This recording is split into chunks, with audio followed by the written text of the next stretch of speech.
ওই মহিলাটা আর কেউ নেই, তোমার মা। কি সব আবল তাবল বলছেন? আর আপনি আমার মায়ের ছবি কোথায় পেলেন? আমি এই ছবি পেলাম কোথায় তা যদি জানো তুমি, তাহলে হয়তো আমাকে অপরাধী ভাবতে লাগবে। চৌধুরী সাহেব একটু লম্বা নিঃশ্বাস নিয়ে বললেন, তুমি যে যাকে খোঁজার জন্য দিনের পর দিন রাস্তা কাটিয়ে দিনের পর দিন লড়াই করেছ, আজকে তোমার সামনে দাঁড়িয়ে আছি। আমি হলাম আর কে, আন্ডারওয়ার্ল্ড কিং। এছাড়া আরও একটা বড় পরিচয় আছে। কি বলছেন তা বুঝে বলছেন তো? যদি সত্যি বলে থাকেন তাহলে আপনার জন্য ঘোর বিপদ অপেক্ষা করছে। কিসের বিপদ? হয়তো জীবন চলে যেত, নয়তো বা ফাঁসির কাঠগড়ায় ঝুলবো। কিন্তু এর চেয়ে বড় সত্যি হলো আমি তোমার জন্মদাতা পিতা। কি? আশ্চর্য হলো সত্যি, তুমি যাকে এতদিন থেকে খুঁজে বের করতে পারছো না, যাকে খোঁজার জন্য তোমাকে নিয়োগ দেওয়া হয়েছে, সে আজকে তোমার বাবা। আমি হলাম আন্ডারওয়ার্ল্ডের কিং আর কে। কথাগুলো যদি সত্যি হয় তবু আমি আপনাকে নিজের বাবা হিসাবে মানি না। আমি এতদিন যেমন ছিলাম সেই রকমই থাকতে চাই। লাগবে না আমার কোনো অপরাধের সন্তান হয়ে বেঁচে থাকতে, লাগবে না কোনো অপরাধের বৃত্তি পরিচয়। যেরকম সবাই বৃত্তি পরিচয়হীন সন্তান হিসাবে আমাকে জানতো সেভাবেই জানবে। আমি না হে অপরাধী, কিন্তু তোমার মা তো কোনো দোষ করেনি। তাহলে কেন ওই ভয়ঙ্কর খুনের হাতে নিজের ইজ্জত দিয়ে মরতে হলো তাকে? কেন তোমার বউকে খুন হতে হলো ওই জানোয়ারদের হাতে? আমি আপনার কথার আগামাথা বুঝতে পারছি না। তাহলে শোনো, আজ থেকে প্রায় 30 বছর আগের ঘটনা। আমি নতুন নতুন বিজনেস শুরু করেছি। চারদিকে তখন আমার বিজনেসের নাম ডাক ছড়িয়ে গেছে। সে সময় আমার ঘর আলো করে তোমার মা নীলিমা চৌধুরীকে নিয়ে আসি। 3 বছরের সুন্দর সংসার ছিল আমাদের। কুল জোরে তুমি আসলে। তোমাকে নিয়ে আমরা কত স্বপ্ন, কত আশা সাজিয়েছিলাম। কিন্তু ওই মির্জা আমার ব্যবসায় অংশীদারিত্ব করলে বলে আমার সাথে পার্টনারশিপ করে, কিন্তু আমি ততদিনে ওর ভয়ঙ্কর রূপটা দেখতে পারিনি। একদিন আমি অফিসের কাজে বাইরে গিয়েছিলাম। সেই দিন ওই নর জানোয়ারটা আমার কাজ ক্যান্সেল হয়ে যাওয়ায় আমি বাসায় ফিরে আসি। এসে দরজা খুলতেই মির্জাকে ভিতরে দেখতে পাই। আমাকে ওর লোক দিয়ে বন্দি করে তোমার মাকে আমার চোখের সামনে ধ্বংস করে দিয়েছে। তোমাকে ফেলে দিয়েছে ময়লার গাড়ির সাথে। বলো, এত ভয়ঙ্কর রূপ দেখার পর কোনো বাবা শান্ত থাকতে পারে? আমিও প্রতিশোধের নেশায় বুর হয়ে এই কালো জগতে পাড়ি দিই। কিন্তু বিশ্বাস করো, আমি কোনো খারাপ কাজ করিনি। একটা ভালো মানুষকে কোনোদিন স্পর্শ করিনি। কিন্তু ওই জানোয়ারদের একে একে শেষ করে দিয়েছি। এখন শুধু বাকি ওই আসল অপরাধী। কিন্তু এর মধ্যে আমার বন্ধু আরিফ ও তার বউ এক অ্যাক্সিডেন্টে মারা যায়। তখন তারা অধরাকে আমার কাছে আমানত রেখে যায়। সে থেকে অধরাকে নিয়ে আমার বেঁচে থাকা কোনোদিন কল্পনাও করতে পারিনি তোমার সাথে দেখা হবে। যেদিন তোমার হাতে ওই চেনটা দেখেছিলাম, সেই দিন আমি বুঝতে পেরেছিলাম তুমি আমার ছেলে। কারণ ওই চেনটা তোমার মা নিজে পছন্দ করে তোমার গলায় পরিয়ে দিয়েছিল। কিন্তু ভাগ্যের পরিহাস, যার হাতে তোমার মা খুন হলো, আজ তার হাতেই তোমার বউ খুন হলো। কিন্তু কেউ নেই ওদের শাস্তি দেওয়ার। তাই আমি এই পথ ধরলাম ওদেরকে শাস্তি দেওয়ার জন্য। তামিম এতক্ষণ চৌধুরী সাহেবের কথা চুপচাপ শুনছিল। তার চোখ দিয়ে অনবরত জল পড়তে লাগলো। শক্ত হয়ে বলল তামিম, দেশে আইন আছে, বিচার ব্যবস্থা আছে, তাহলে আপনি কেন শাস্তির কথা ভাবলেন এবং নিজে চলে গেলেন এই ভয়ঙ্কর রাজত্বে? কিসের আইন আর কিসের বিচার ব্যবস্থা? সবই টাকার কাছে বিক্রি। যেখানে টাকা আছে সেখানে সব কিছু আছে। 100 জনের মধ্যে 80 জনই টাকার কাছে বিক্রি হতে প্রস্তুত। অনেক কান্না করেছি, অনেকের কি পায়ে ধরেছি, কিন্তু সবাই আশ্বাস দেখিয়ে কিন্তু কেউ সমাধানের পথ দেখায়নি। সবাই বলতো শুধু মির্জা পাওয়ারই লোক, ওর সাথে লাগতে গেলে নিজেই ধ্বংস হয়ে যাবে। তাই নিজে এই পথ বেছে নিয়েছি। তামিম চৌধুরী সাহেবের কথা শুনে নিজেকে আর ঠিক রাখতে পারল না। দৌড়ে গিয়ে তার বাবাকে জড়িয়ে ধরল। বাবা ছেলে দুজনেই কান্নায় ভেঙে পড়েছে। বাবা, আমি এসে গেছি। এখন দুইজন মিলে ধ্বংস করে দিব ওই মির্জার কালো রাজত্ব। তামিমের মুখে বাবা ডাক শুনে চৌধুরী সাহেব আবেগে আপ্লুত হয়ে গেলেন। আমি কোনোদিন চিন্তাও করিনি বাবা তোমাকে আর আবার খুঁজে পাবো। সবাই ভাগ্যের পরিহাস, কিন্তু আমরা যা হারিয়েছি তা আর কাউকে হারাতে দেব না। ওই মির্জাকে শেষ করে দিতে হবে। হ্যাঁ বাবা, ওদেরকে শেষ করে দিব, কিন্তু আমাকে তোমার একটা কথা দিতে হবে। মির্জার শাস্তি হয়ে গেলে তুমি এই রাস্তা ছেড়ে দেবে আর কখনো কাউকে খুন করবে না। তুমি আমার ছেলে, আমি তোমার মাথায় হাত দিয়ে কথা দিচ্ছি, আর কোনোদিন কোনো মানুষকে খুন করব না। বাবা ছেলের এই মিল হয়তো আর কোনোদিনই দেখতে পাবে না অধরা আর তার শাশুড়ি। তামিম বাবার হাত থেকে নিজের মায়ের ছবিটা হাতে নিয়ে নিল। কি মায়াবী টানা টানা চোখ, কি গভীর স্নিগ্ধতা। ছবির দিকে তাকিয়ে চিৎকার করে কান্না করে উঠল তামিম। পৃথিবীতে আজ বলতে পারবে সে যে আমি কোনো রাস্তার ছেলে নই। আমার বাবা মাও আছে। তামিম আর তার বাবা ঘর থেকে বের হয়ে গেল। বেরিয়ে গিয়ে তাদের যত ইনফর্মার আছে সবার সাথে দেখা করলো। যত তাড়াতাড়ি সম্ভব মির্জার খোঁজ পেতে হবে। ওদিকে মির্জা পালিয়ে যাওয়ার জন্য সব প্রস্তুত হচ্ছে। পরের দিন বিমানের টিকিট কাটলো, কিন্তু পরক্ষণেই মনে হলো বিমানের সিসিটিভি ফুটেজ এবং অন্যান্য আধুনিক যন্ত্রপাতি দ্বারা তামিম তাকে খুঁজে পেতে পারে। তাই সে বাসের টিকিট কাটলো। বাসের টিকিট কেটে যখনই ফিরছিল তখন তামিমের ইনফর্মার সেটা দেখছিল। সে গিয়ে বাস কাউন্টারে খোঁজ নিল। জানা মাত্রই তামিমকে কল করলো। কি হয়েছে বলো। স্যার, মিজানের খোঁজ পেয়েছি। কি বলছো, কোথায়? স্যার, কাল রাত 2টায় শহর ছেড়ে পালিয়ে যাবে, বাসের টিকিট কেটেছে। পালাবে? তবে শহর থেকে? পৃথিবী থেকেও প্রস্তুত হও মির্জা, তোমার জম আসছে। তামিম তাড়াতাড়ি করে সকল ব্যবস্থা করে রাজকে কল করে। রাজও প্রস্তুত হয়। হয়তো পরের দিনই মির্জার জীবনের শেষ দিন হবে, হয়তো বা তাদের জীবনের এখানেই সমাপ্তি ঘটবে। তামিমের দুচোখে হিংস্র বাঘের মতো ভয়ঙ্কর রূপ ধারণ করেছিল। এদিকে আরকে অর্থাৎ তামিমের বাবা নিজে সব লোকেদের প্রস্তুত হতে বললেন। তামিম বাসস্ট্যান্ডের চতুর্দিকে কড়া নজরদারি স্থাপন করলো।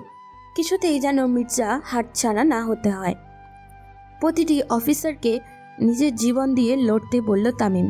সব কিছু ঠিক করে সন্ধ্যায় নিজের রুমে বসে আজ অধরার কথা মনে হচ্ছে খুবই বেশি। হয়তো আজ সে থাকলে আজ তাকে বাড়ি থেকে বেরই হতে দিত না। এত ভয়ঙ্কর পরিস্থিতিতে, কিন্তু সে তো আজ আর নেই। তামিম নিজের অজান্তেই চোখ দিয়ে কয়েক ফোঁটা অশ্রু গড়িয়ে পড়ল। তখনই পিঠে কারোর হাতের স্পর্শ। পেছনে ফিরে তাকালো, দেখলো তার বাবা দাঁড়িয়ে আছেন। তামিম একটু ইতস্তত হয়ে জিজ্ঞাসা করলো, বাবা, তুমি এখানে? কোনো দরকার? এমনি আসলাম। কান্না করছিস কেন? কই, কান্না করছি না তো। আমার চোখে হয়তো কিছু পড়েছে। তামিমের বাবা একটি তাচ্ছিল্যের হাসি দিয়ে বলল, এরকম অনেক কান্না আমিও করেছি বাবা। অনেক স্বপ্ন হারিয়ে গেছে দূরে, কিন্তু যেতে চলে যাওয়া সে চলে গেছে, সে আর ফিরে আসবে না। কখনো হয়তো বলে থাকার মতো নয়, তবুও বলছি, যতটা সম্ভব নিজেকে শক্ত করে রাখো। ভবিষ্যতের কথা চিন্তা করো। তোমার দিকে চেয়ে আছে দেশের হাজারো মানুষ। তোমাকে তাদের মুখে হাসি ফোটাতে হবে, তাদের জন্য তোমাকে লড়াই করতে হবে। বাবা, আমার জীবনে কি কোনো দিন সুখ আসবে না?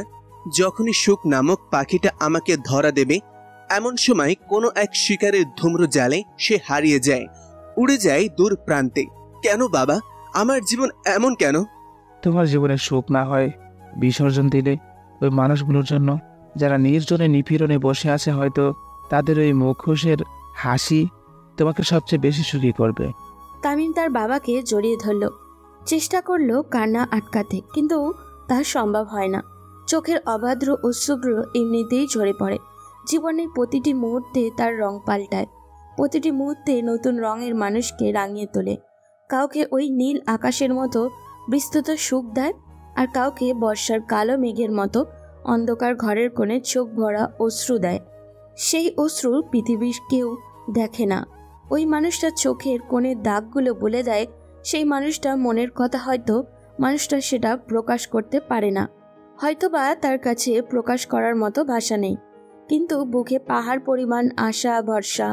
পরের দিন সকাল হতেই তামিম আর চৌধুরী সাহেব সবাই মিলে বেরিয়ে পড়লেন। ওদিকে মির্জা তার সব টাকা পয়সা আর গচ্ছিত সম্পদ নিয়ে লুকিয়ে রওনা দিল। রাত 2টার দিকে বাস ছাড়বে, তাই মির্জা একটি চাদর গায়ে দিয়ে সন্ধ্যার পরপরই বেরিয়ে পড়ল। ওদিকে মির্জাকে নজর রাখছিল তামিমের কর্মচারী।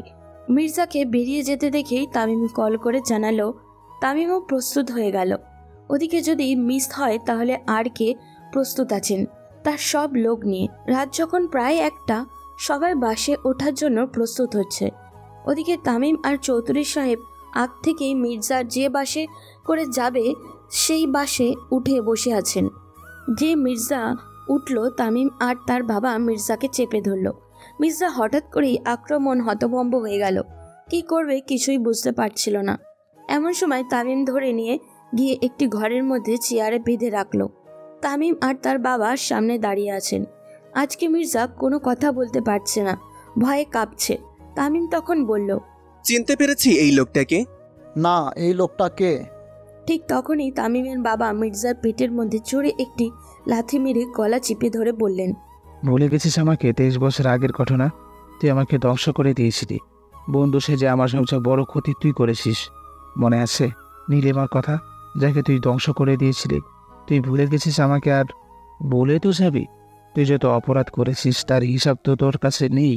এত অপরাধের মধ্যে এটা তুই ভুলে যাবি, কিন্তু তোর একটা অপরাধ কত বড় অসম্মান শাস্তি দিয়েছে আমাদেরকে, তুই সেটা বুঝবি না। তার মানে তুই? মির্জা অবাক হয়ে কথাটা বলে। চৌধুরী সাহেব তখন মির্জাকে আরও চাপ দিয়ে ধরে বললেন, হ্যাঁ, আমি আহনাফ কবির চৌধুরী। তোকে ধ্বংস করে দেওয়া সেই আর কে? আর তোর সামনে যে দাঁড়িয়ে আছে ওই ছেলেটা, যাকে তুই এতিম করেছিস, যার কাছ থেকে তার মাকে তুই কেড়ে নিয়েছিলি। মির্জা আফসোস করতে থাকে, যদি ওই দিন এই ছেলেটাকে মেরে ফেলতো তাহলে আজ তাকে এই দিন দেখতে হতো না। তামিম মির্জার হাতের উপরে একটি লোহা এনে রাখে, এরপর হাতুড়ি দিয়ে সেই লোহার বাড়ি দিতে থাকে। মির্জার চিৎকারে পুরো মাটি কম্পিত হচ্ছিল, কিন্তু তামিম আর তার বাবা ভয়ঙ্করভাবে তাদের কাজ করে যাচ্ছিলেন। তামিমের বাবা একটি রড গরম করে আনে এবং এনে সোজা মির্জার পিঠে লাগিয়ে দেন।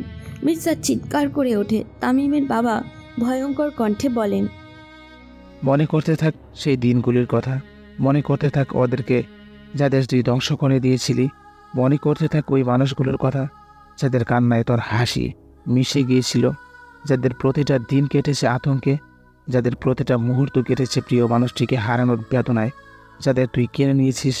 তারা তো বেঁচে গেছে, কিন্তু তোকে এইভাবে আমরা ধীরে ধীরে ধ্বংস করে দেব। ওদের সবার কষ্ট, ওদের সবার আত্মত্যাগ আজ তোর উপর থেকে আমরা নেব। প্লিজ, আমি যা করেছি তার জন্য আমাকে ক্ষমা করে দাও। প্লিজ আমাকে ছেড়ে দাও, আমি আর সহ্য করতে পারছি না। তোকে ক্ষমা করব? তুই ক্ষমা করেছিলি কাউকে? নিরপরাধ মানুষগুলোকে হত্যা করেছিস, ওদের জীবন নিয়ে খেলা শুরু করেছিস, যাকে ইচ্ছা ভোগ করে ধ্বংস করে দিয়েছিস। আবার তুই ক্ষমা চাচ্ছিস? ওই মানুষগুলোকে তুই ছাড়িসনি, আজকে আমরা তোকে ছেড়ে দেব? যন্ত্রণা কত কঠিন টের পাচ্ছিস? ওই মানুষগুলো ঠিক এই সময় কষ্ট পেয়েছিল এই মৃত্যু যন্ত্রণার, কিন্তু তাদের মৃত্যু যন্ত্রণা তোর হাসির খোরাক জুগিয়েছিল। ওই মানুষগুলো হয়তো তোর এই অবস্থা দেখে এখন হাসতেছে।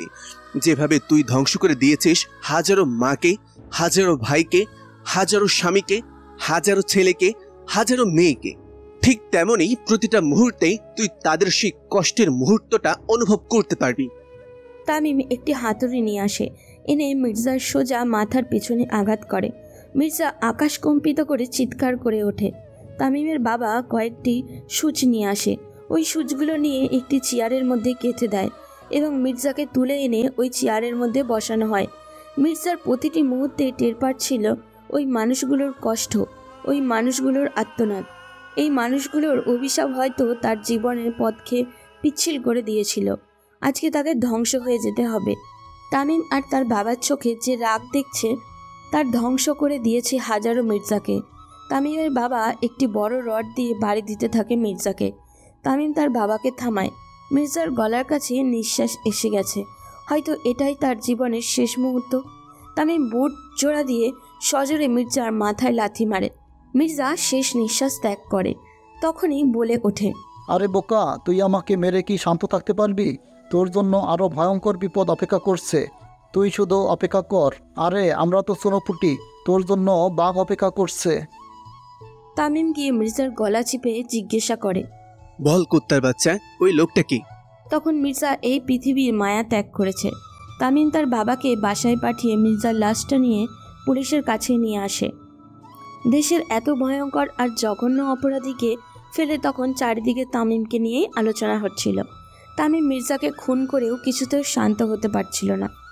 তার ইচ্ছা করছিল পৃথিবীটাকে ধ্বংস করে দিতে পৃথিবীর ওই জঘন্য মানুষগুলোকে।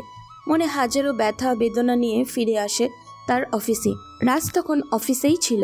তামিমকে দেখে এগিয়ে আসলো। স্যার, কালকে আপনাকে এক জায়গায় যেতে হবে। আমাকে যেতে হবে? কোথায়? স্যার, কাল সরকারের পক্ষ থেকে আপনাকে সংবর্ধনা দেওয়া হবে। এত বড় অপরাধীকে শাস্তি দেওয়ার জন্য আপনাকে সেখানে কাল সকালে উপস্থিত থাকতে হবে। আপনি অফিসে ছিলেন না, তাই আমাকে বলে গেছে। তামিম তাচ্ছিল্যের একটি হাসি দিয়ে ঠিক আছে বলে চলে গেল। তামিম বাসায় চলে আসে। তার বাবাকে দেখতে পেল না, হয়তো কোথাও গিয়েছে। তামিম রুমে এসে বসে। রুমটা কেমন জানি অন্ধকার লাগছে, মনে হচ্ছে কোথাও কিছু হারিয়ে গেছে। সত্যিই তো, তার সব কিছুই হারিয়ে গেছে। সে এখন নিঃস্ব, অসহায়। হাতে অধারার একটি ছবি নিয়ে ব্যালকনিতে গিয়ে দাঁড়ালো।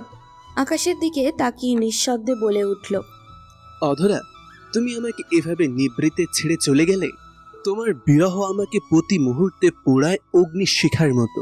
তুমি আমার জীবনে এসেছিলে এবং আমার অন্তরটাকে পুড়িয়ে চলে গেলে। ফিরে এসো না প্লিজ। তোমার বিরহের দহনে আমি পুড়ে যাচ্ছি। এই অগ্নিশিখা একমাত্র তুমি নামক জলটা দিয়েই নিভবে, অন্যথায় এই ভয়ঙ্কর অগ্নিশিখা আমাকে পুড়িয়ে ছারখার করে দেবে। তামিম অনেকক্ষণ দাঁড়িয়েই ছিল। আকাশের দিকে চেয়ে সে চলে আসবে তখনই বলল, আমি পেরেছি অধরা, আমি পেরেছি তোমার অপরাধীদেরকে শাস্তি দিতে। আমি পেরেছি আমার মায়ের অপরাধীকে শাস্তি দিতে। তোমাদের যেমন খুন করেছিল ঠিক সেরকম ভাবে আমি ওকে শেষ করে দিয়েছি। ওকে আমরা বাঁচতে দেই নাই, ওকে ধ্বংস করে দিয়েছি।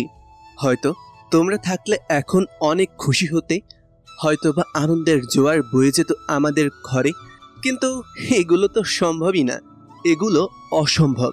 তোমরা তো হারিয়ে গেছো দূর প্রান্তে, ওই অদূরে, ওই অপ্রান্তে, যে প্রান্ত থেকে ফিরে আসা সম্ভব না। দেখা হবে একদিন, যেদিন হয়তো তুমি আমাকে চিনবেও না, আমিও তোমাকে চিনব না।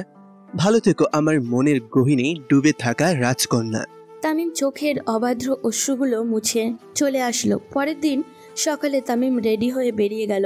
অনেক বড় একটি মঞ্চ, অনেক মানুষ, অনেক শ্রোতা, অনেক দর্শক।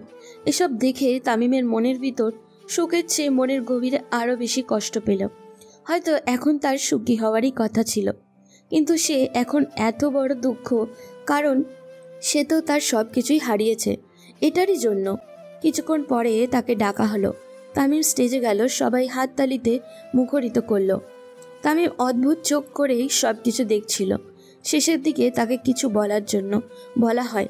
তামিম তখন মাইকটা হাতে নিয়ে অশ্রুসিক্ত চোখে বলে, আমার এই অর্জন, আমার এই সব কিছু আমি উৎসর্গ করলাম আমার স্ত্রী, আমার মাকে।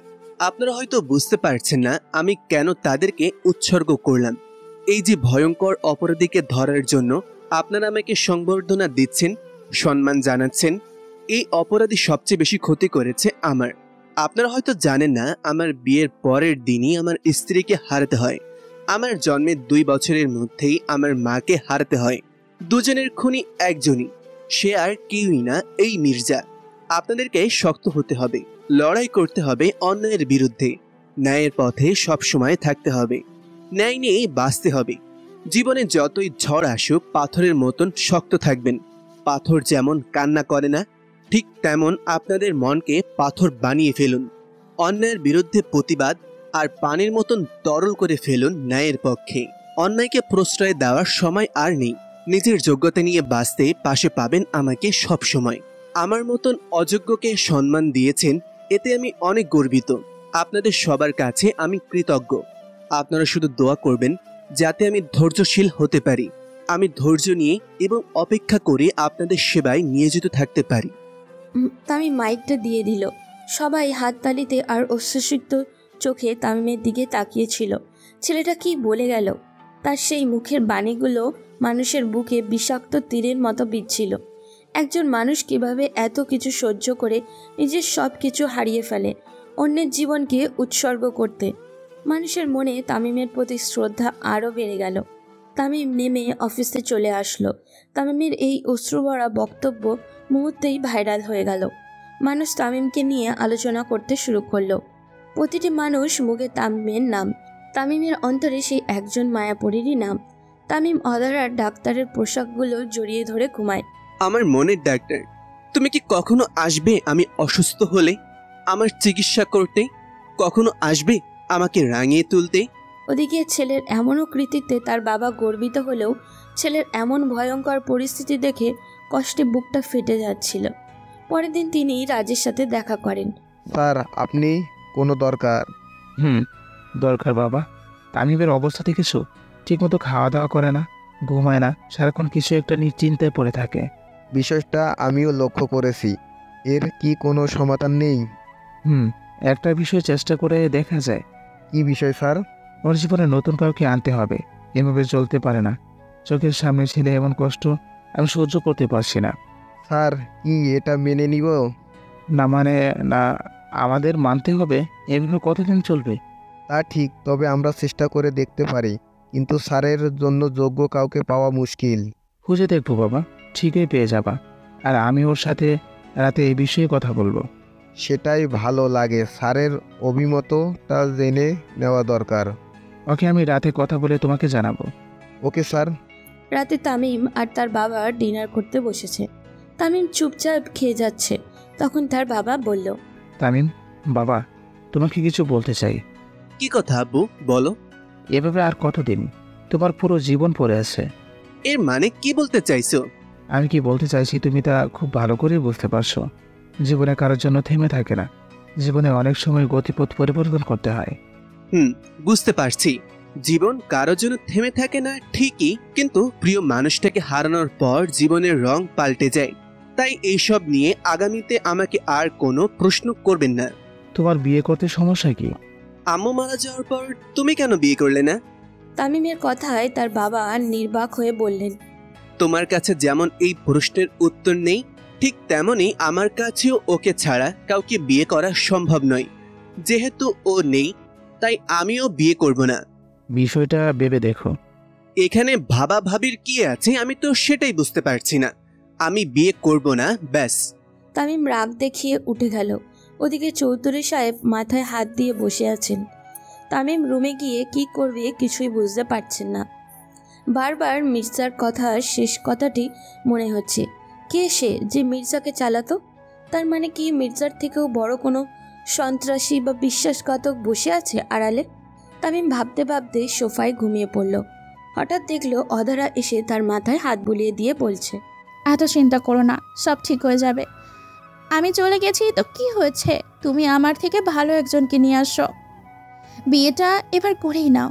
তোমাকে রেখে যে আমিও দুশ্চিন্তায় থাকি। একজন এলে সে দেখো আগলে রাখবে তোমাকে, আমি নিশ্চিত হব। তামিম ঘুমের ঘরেই বলল, আমার কাউকে চাই না, তোমাকে চাই। তোমাকে আমি যেতে দিব না। তামিমের চোখ মিলে ধরতে যাবে তখনই হারিয়ে গেল। তামিম সোফায় লাফ দিয়ে বসে। মাথায় প্রচণ্ড ব্যথা করছে। এভাবে আর কতদিন চলবে? দেখতে দেখতে প্রায় 1 মাস কেটে গেল। তামিমের কোনো পরিবর্তন নেই। তার বাবা আরও দুশ্চিন্তায় পড়ে গেলেন। এই 1 মাসে অনেকবারই তামিমকে বিয়ের কথা বলেছেন, কিন্তু তার উত্তরে একই। তামিম অফিসে গিয়ে নিজের রুমে বসে আছে। তখন রাজ আসলো। স্যার আজকে তো আমাদের নতুন একজন অফিসার আসার কথা, ওই বেইমানটার জায়গায়। সে কি এসে গেছে? মনে হয় রাস্তায় এসে যাবে। আসলে আমাকে ডাক দিও, আর তার যাতে কোনো অসুবিধা না হয় সেটা দেখো। আপনি কোনো চিন্তা করবেন না, আমি সব ব্যবস্থা করছি। তামিম কিছুটা চিন্তায় পড়ে গেল। নতুন লোক আগেও একজন বিশ্বাসঘাতকতা করেছে, এখন কে আসবে অজানা। প্রায় 20 মিনিট পর রাজ নক করল। তামিম আসতে বললে রাজের সাথে একটি সুন্দরী মেয়েকে দেখে চমকে যায় তামিম। মেয়েটি তামিমের সামনে এসে স্যালুট দিয়ে বলে, স্যার আমি আখি, স্পেশাল ডিপার্টমেন্টের নতুন কমান্ডার। তামিম অবাক হয়ে শুধু মেয়েটার কর্মকাণ্ড দেখছিল। অবাক চাওনি, তার মধ্যে ইউনিফর্মে অদ্ভুত সুন্দর লাগছিল, কিন্তু পরেক্ষণেই আবার অধরার কথা মনে হতেই চোখ নামিয়ে নিল। ওকে, আপনি সব বিষয় আশা করে জেনে এসেছেন। জি স্যার, আমি সব বিষয়ে ভালো করে জেনে এসেছি। আপনি আমার আইডল স্যার, আপনার সাথে কাজ করতে পারলে নিজেকে ধন্য মনে করব। ধন্যবাদ। আপনি রাজের সাথে যান, সব বুঝিয়ে দিবে।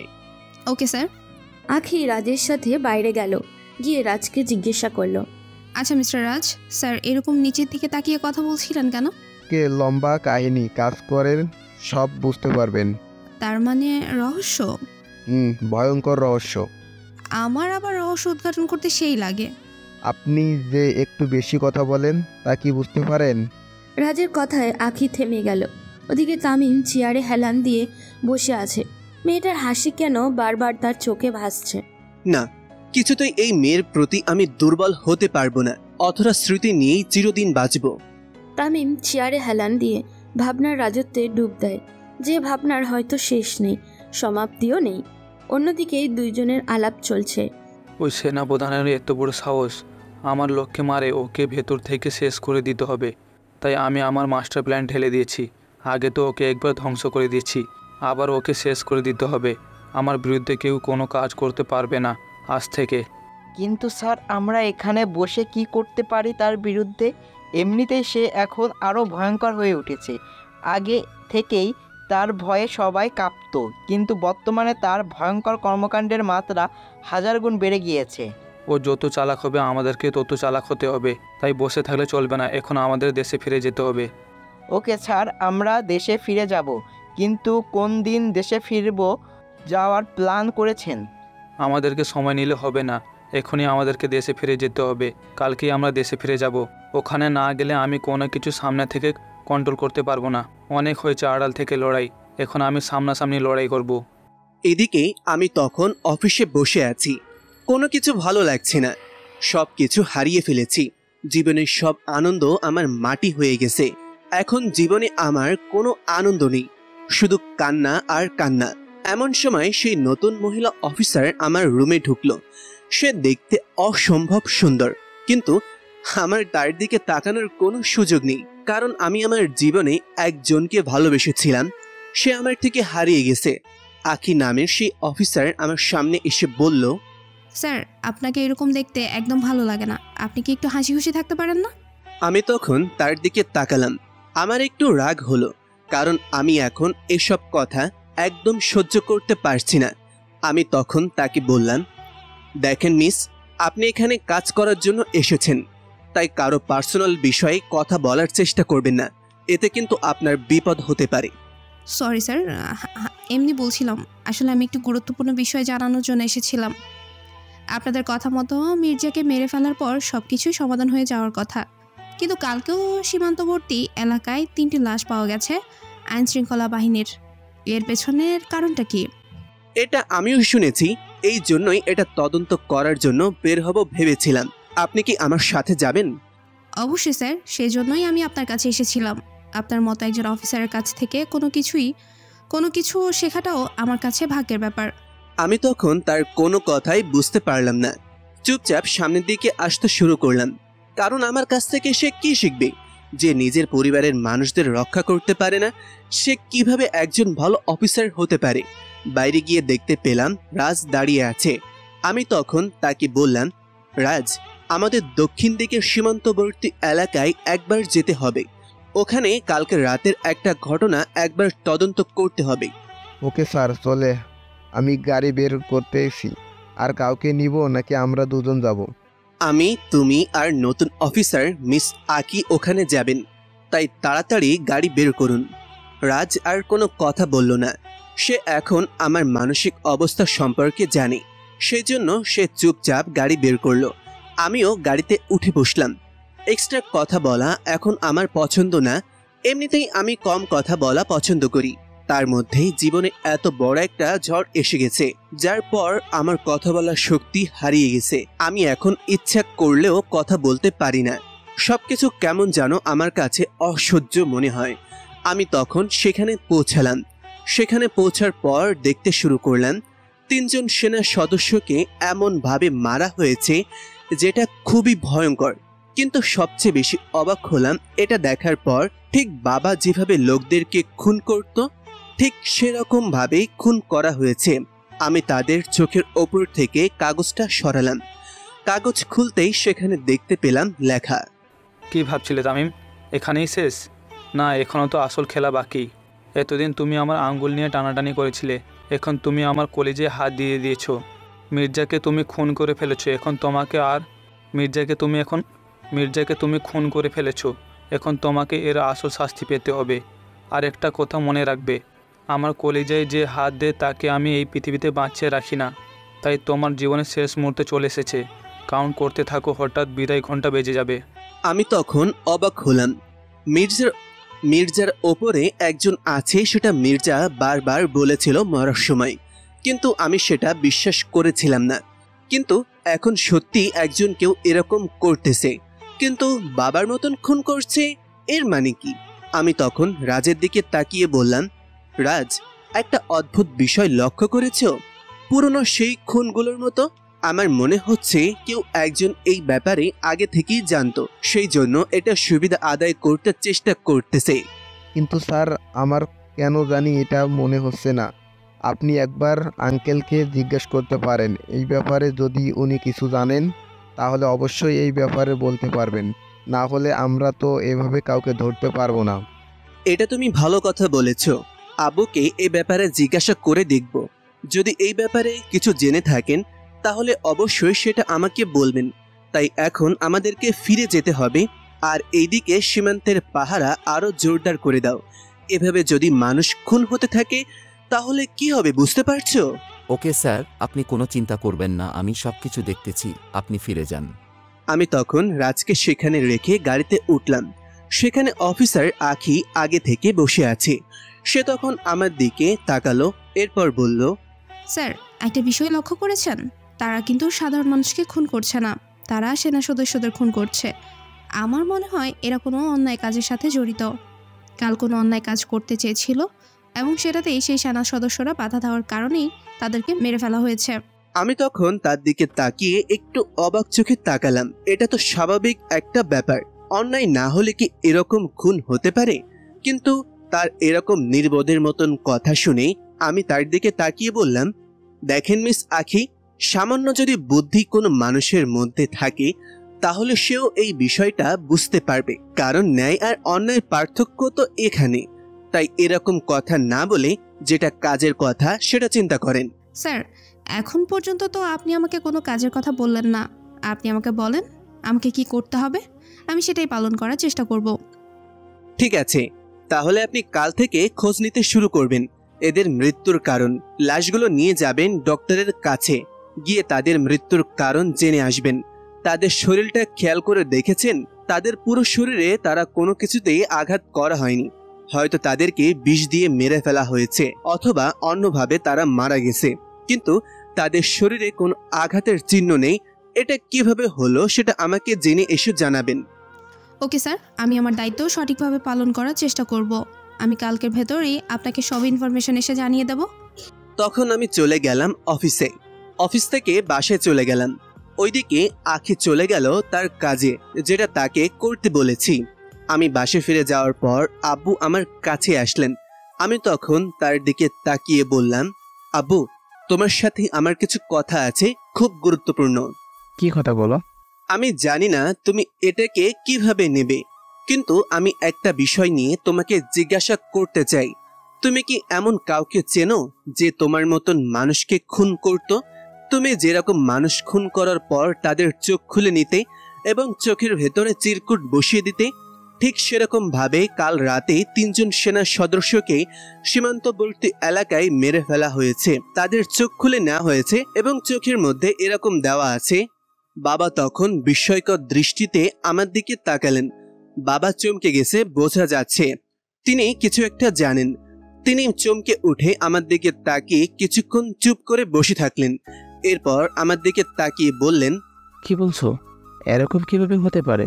এরকম তো একজনই করতে পারে, কিন্তু সে তো অনেক আগে মারা গেছে। বাবা, আমার মনে হয় কেউ এই বিষয়টার ফায়দা নেওয়ার চেষ্টা করছে। হয়তো সে মারা গেছে, তার কোনো কর্মচারী এই কাজটা করতেছে। কে এইরকম কাজ করতো সেটা আমাকে বলো। এরকম একজনেই করতে পারতো, সেটা হচ্ছে বিনয়। এই কাজ বিনয় ছাড়া আর কেউ করতে পারতো না। কিন্তু বিনয়ের সাথে আমার খুব কম দেখা হয়েছে। সে আমার মতন খুন করতো, কিন্তু সে ধরা পড়ে গিয়েছিল পুলিশের কাছে। সেই জন্য তারা পালিয়ে যাচ্ছিল। একসময় তাদের গাড়ি পুলিশ গুলি করে এবং তাদের গাড়ির মধ্যে আগুন লেগে যায়। সে আগুনে পড়ে বিনয় মারা গিয়েছিল এবং বিনয়ের লাশ সেখানে পাওয়া গিয়েছিল। তাই বিনয়ের ব্যাপারে আর কোনো কথা থাকতে পারে না, সে মারা গেছে।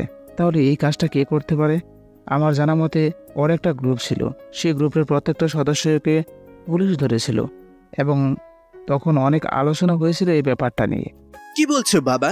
সে যদি মারা গিয়েই থাকে তাহলে এই কাজগুলো কে করছে? তোমার কথা মতন যদি বিনয়ের লোক মারা গিয়ে থাকে তাহলে তো এই কাজটা অন্য কেউ করতেছে, কিন্তু কে জানবে বিনয়ের ব্যাপারে? আমার মনে হচ্ছে বিনয়ের সেই সময়কার কোনো শুভাকাঙ্ক্ষী জানতে পেরেছে এবং সেটাকে নিজের হাতিয়ার বানিয়ে কাজ চালিয়ে যাচ্ছে, যাতে কেউ তাকে সন্দেহ না করে। এবং সবাই যেন ভাবে বিনয় ফিরে এসেছে। কিন্তু একটা কথা মনে রাখবে, বিনয় মারা গেছে, সে আর বেঁচে ফিরে আসতে পারবে না। তাই তোমাকে কেউ যদি বিভ্রান্ত করার চেষ্টা করে, তুমি বিভ্রান্ত হবে না, তুমি তোমার কাজ চালিয়ে যাও। কিন্তু বাবা, আমার কেন যেন মনে হচ্ছে আমাকে এই ব্যাপারটা নিয়ে গভীরভাবে দেখতে হবে। কোন পুলিশ অফিসার তার ব্যাপারে তদন্ত করেছিল সেটা যদি একটু বলতে, তাহলে অবশ্যই আমি সেটা খোঁজ করে দেখার চেষ্টা করতাম। তখনকার খুব সাহসী একজন পুলিশ অফিসার ছিলেন তৌফিক সাহেব। তিনি নিজে বিনয়ের গাড়ি গুলি করেছিলেন, তাই তাকে অনেক সম্মান করা হতো। কিন্তু তিনি তো অনেক আগেই অবসর নিয়েছেন। আচ্ছা বাবা, তুমি এ ব্যাপারে আর চিন্তা করো না, আমি দেখছি কি করা যায়। আমি যে করি হোক ওনাকে খুঁজে বের করব, এরপর ওনার কাছ থেকে সবকিছু জানবো। এরপর নিজের রুমের মধ্যে চলে আসলাম। কিছুতেই হিসাব মিলাতে পারছিলাম না কে করছে এসব। যদি বিনয় মারা গিয়ে থাকে তাহলে এই কাজ তো আর কেউ করা সম্ভব না, আর যদি কেউ করে থাকে তাহলে কেন করছে? এখন তো কোনো সন্ত্রাসী কর্মকাণ্ড চলছে না, এই ব্যাপারে তো কোনো সংবাদ আমার কাছে আসলো না। কে এসবের পেছনে আছে সেটা কিভাবে খুঁজে বের করব? পরের দিন সকালে উঠে আমি চলে গেলাম পুরনো পুলিশ অফিসারের সাথে দেখা করতে। তার কাছ থেকে তৌফিক সাহেবের বাসার ঠিকানা নিয়ে চলে গেলাম। তার বাসায় যাওয়ার পর কলিং বেল বাজালাম। একজন মধ্যবয়স্ক লোক এসে দরজা খুলে দিলেন। তিনি আমাকে দেখে বললেন, আমি তো বিশ্বাস করতে পারছি না তামিম সাহেব, আপনি এই সময়ে আমার বাসায়? আপনি কি মিস্টার তৌফিক সাহেব? হ্যাঁ, আমি মিস্টার তৌফিক সাহেব। আপনার সাথে আমার কিছু কথা আছে, যদি কিছু মনে না করতেন তাহলে কিছু কথা বলতাম ভেতরে বসে। সি সি, আপনি এসব কি বলছেন? তাড়াতাড়ি ভেতরে আসেন, আপনার সাথে কথা বলাটাও তো ভাগ্যের ব্যাপার। আপনি এখন পুরো দেশের কাছে একজন সুপার হিরো। আপনার সাথে কথা বলবো না তো কার সাথে কথা বলবো? দয়া করে ভেতরে আসুন। আমি তখন ভেতরে গিয়ে বসলাম। তার বাড়িটা অনেক সুন্দর করে সাজানো। আমি তখন ভেতরে বসে তার দিকে তাকিয়ে বললাম, আসলে স্যার, আপনার সাথে একটা গুরুত্বপূর্ণ বিষয় নিয়ে কথা বলতে এসেছিলাম। ব্যাপারটা অনেক পুরনো, কিন্তু আমার যতদূর মনে হচ্ছে আপনি এ ব্যাপারে বলতে পারবেন সবকিছু, কারণ এটা আপনার মনে রাখার মতন একটা ঘটনা। তাই আপনাকে এই ব্যাপারে জিজ্ঞাসা করতে এসেছি। আপনি নিঃসন্দেহে বলতে পারেন কি ব্যাপারে জিজ্ঞাসার জন্য এসেছেন। আমি অবশ্যই আমার সর্বোচ্চটা দিয়ে আপনাকে সহযোগিতা করার চেষ্টা করব। ধন্যবাদ আসলে আমাকে এতটা মূল্যায়ন করার জন্য। আমি আপনার কাছে একটা বিষয় জানতে এসেছি। আপনার নিশ্চয়ই মনে আছে বিনয়ের ঘটনা, সে কিভাবে খুন করত সেই ব্যাপারে তো আপনি ভালো করেই জানেন। আপনি তাকে ধরেছিলেন, কিন্তু 2 দিন আগে একটা ভয়ঙ্কর ঘটনা ঘটে গেছে রাতের বেলা। কেউ একজন ঠিক তার মতন 3 জন সেনা সদস্যকে খুন করে দিয়ে গেছে এবং তার মতন চিঠি রেখে দিয়ে গিয়েছে। তাই এ ব্যাপারে আপনার কি মতামত?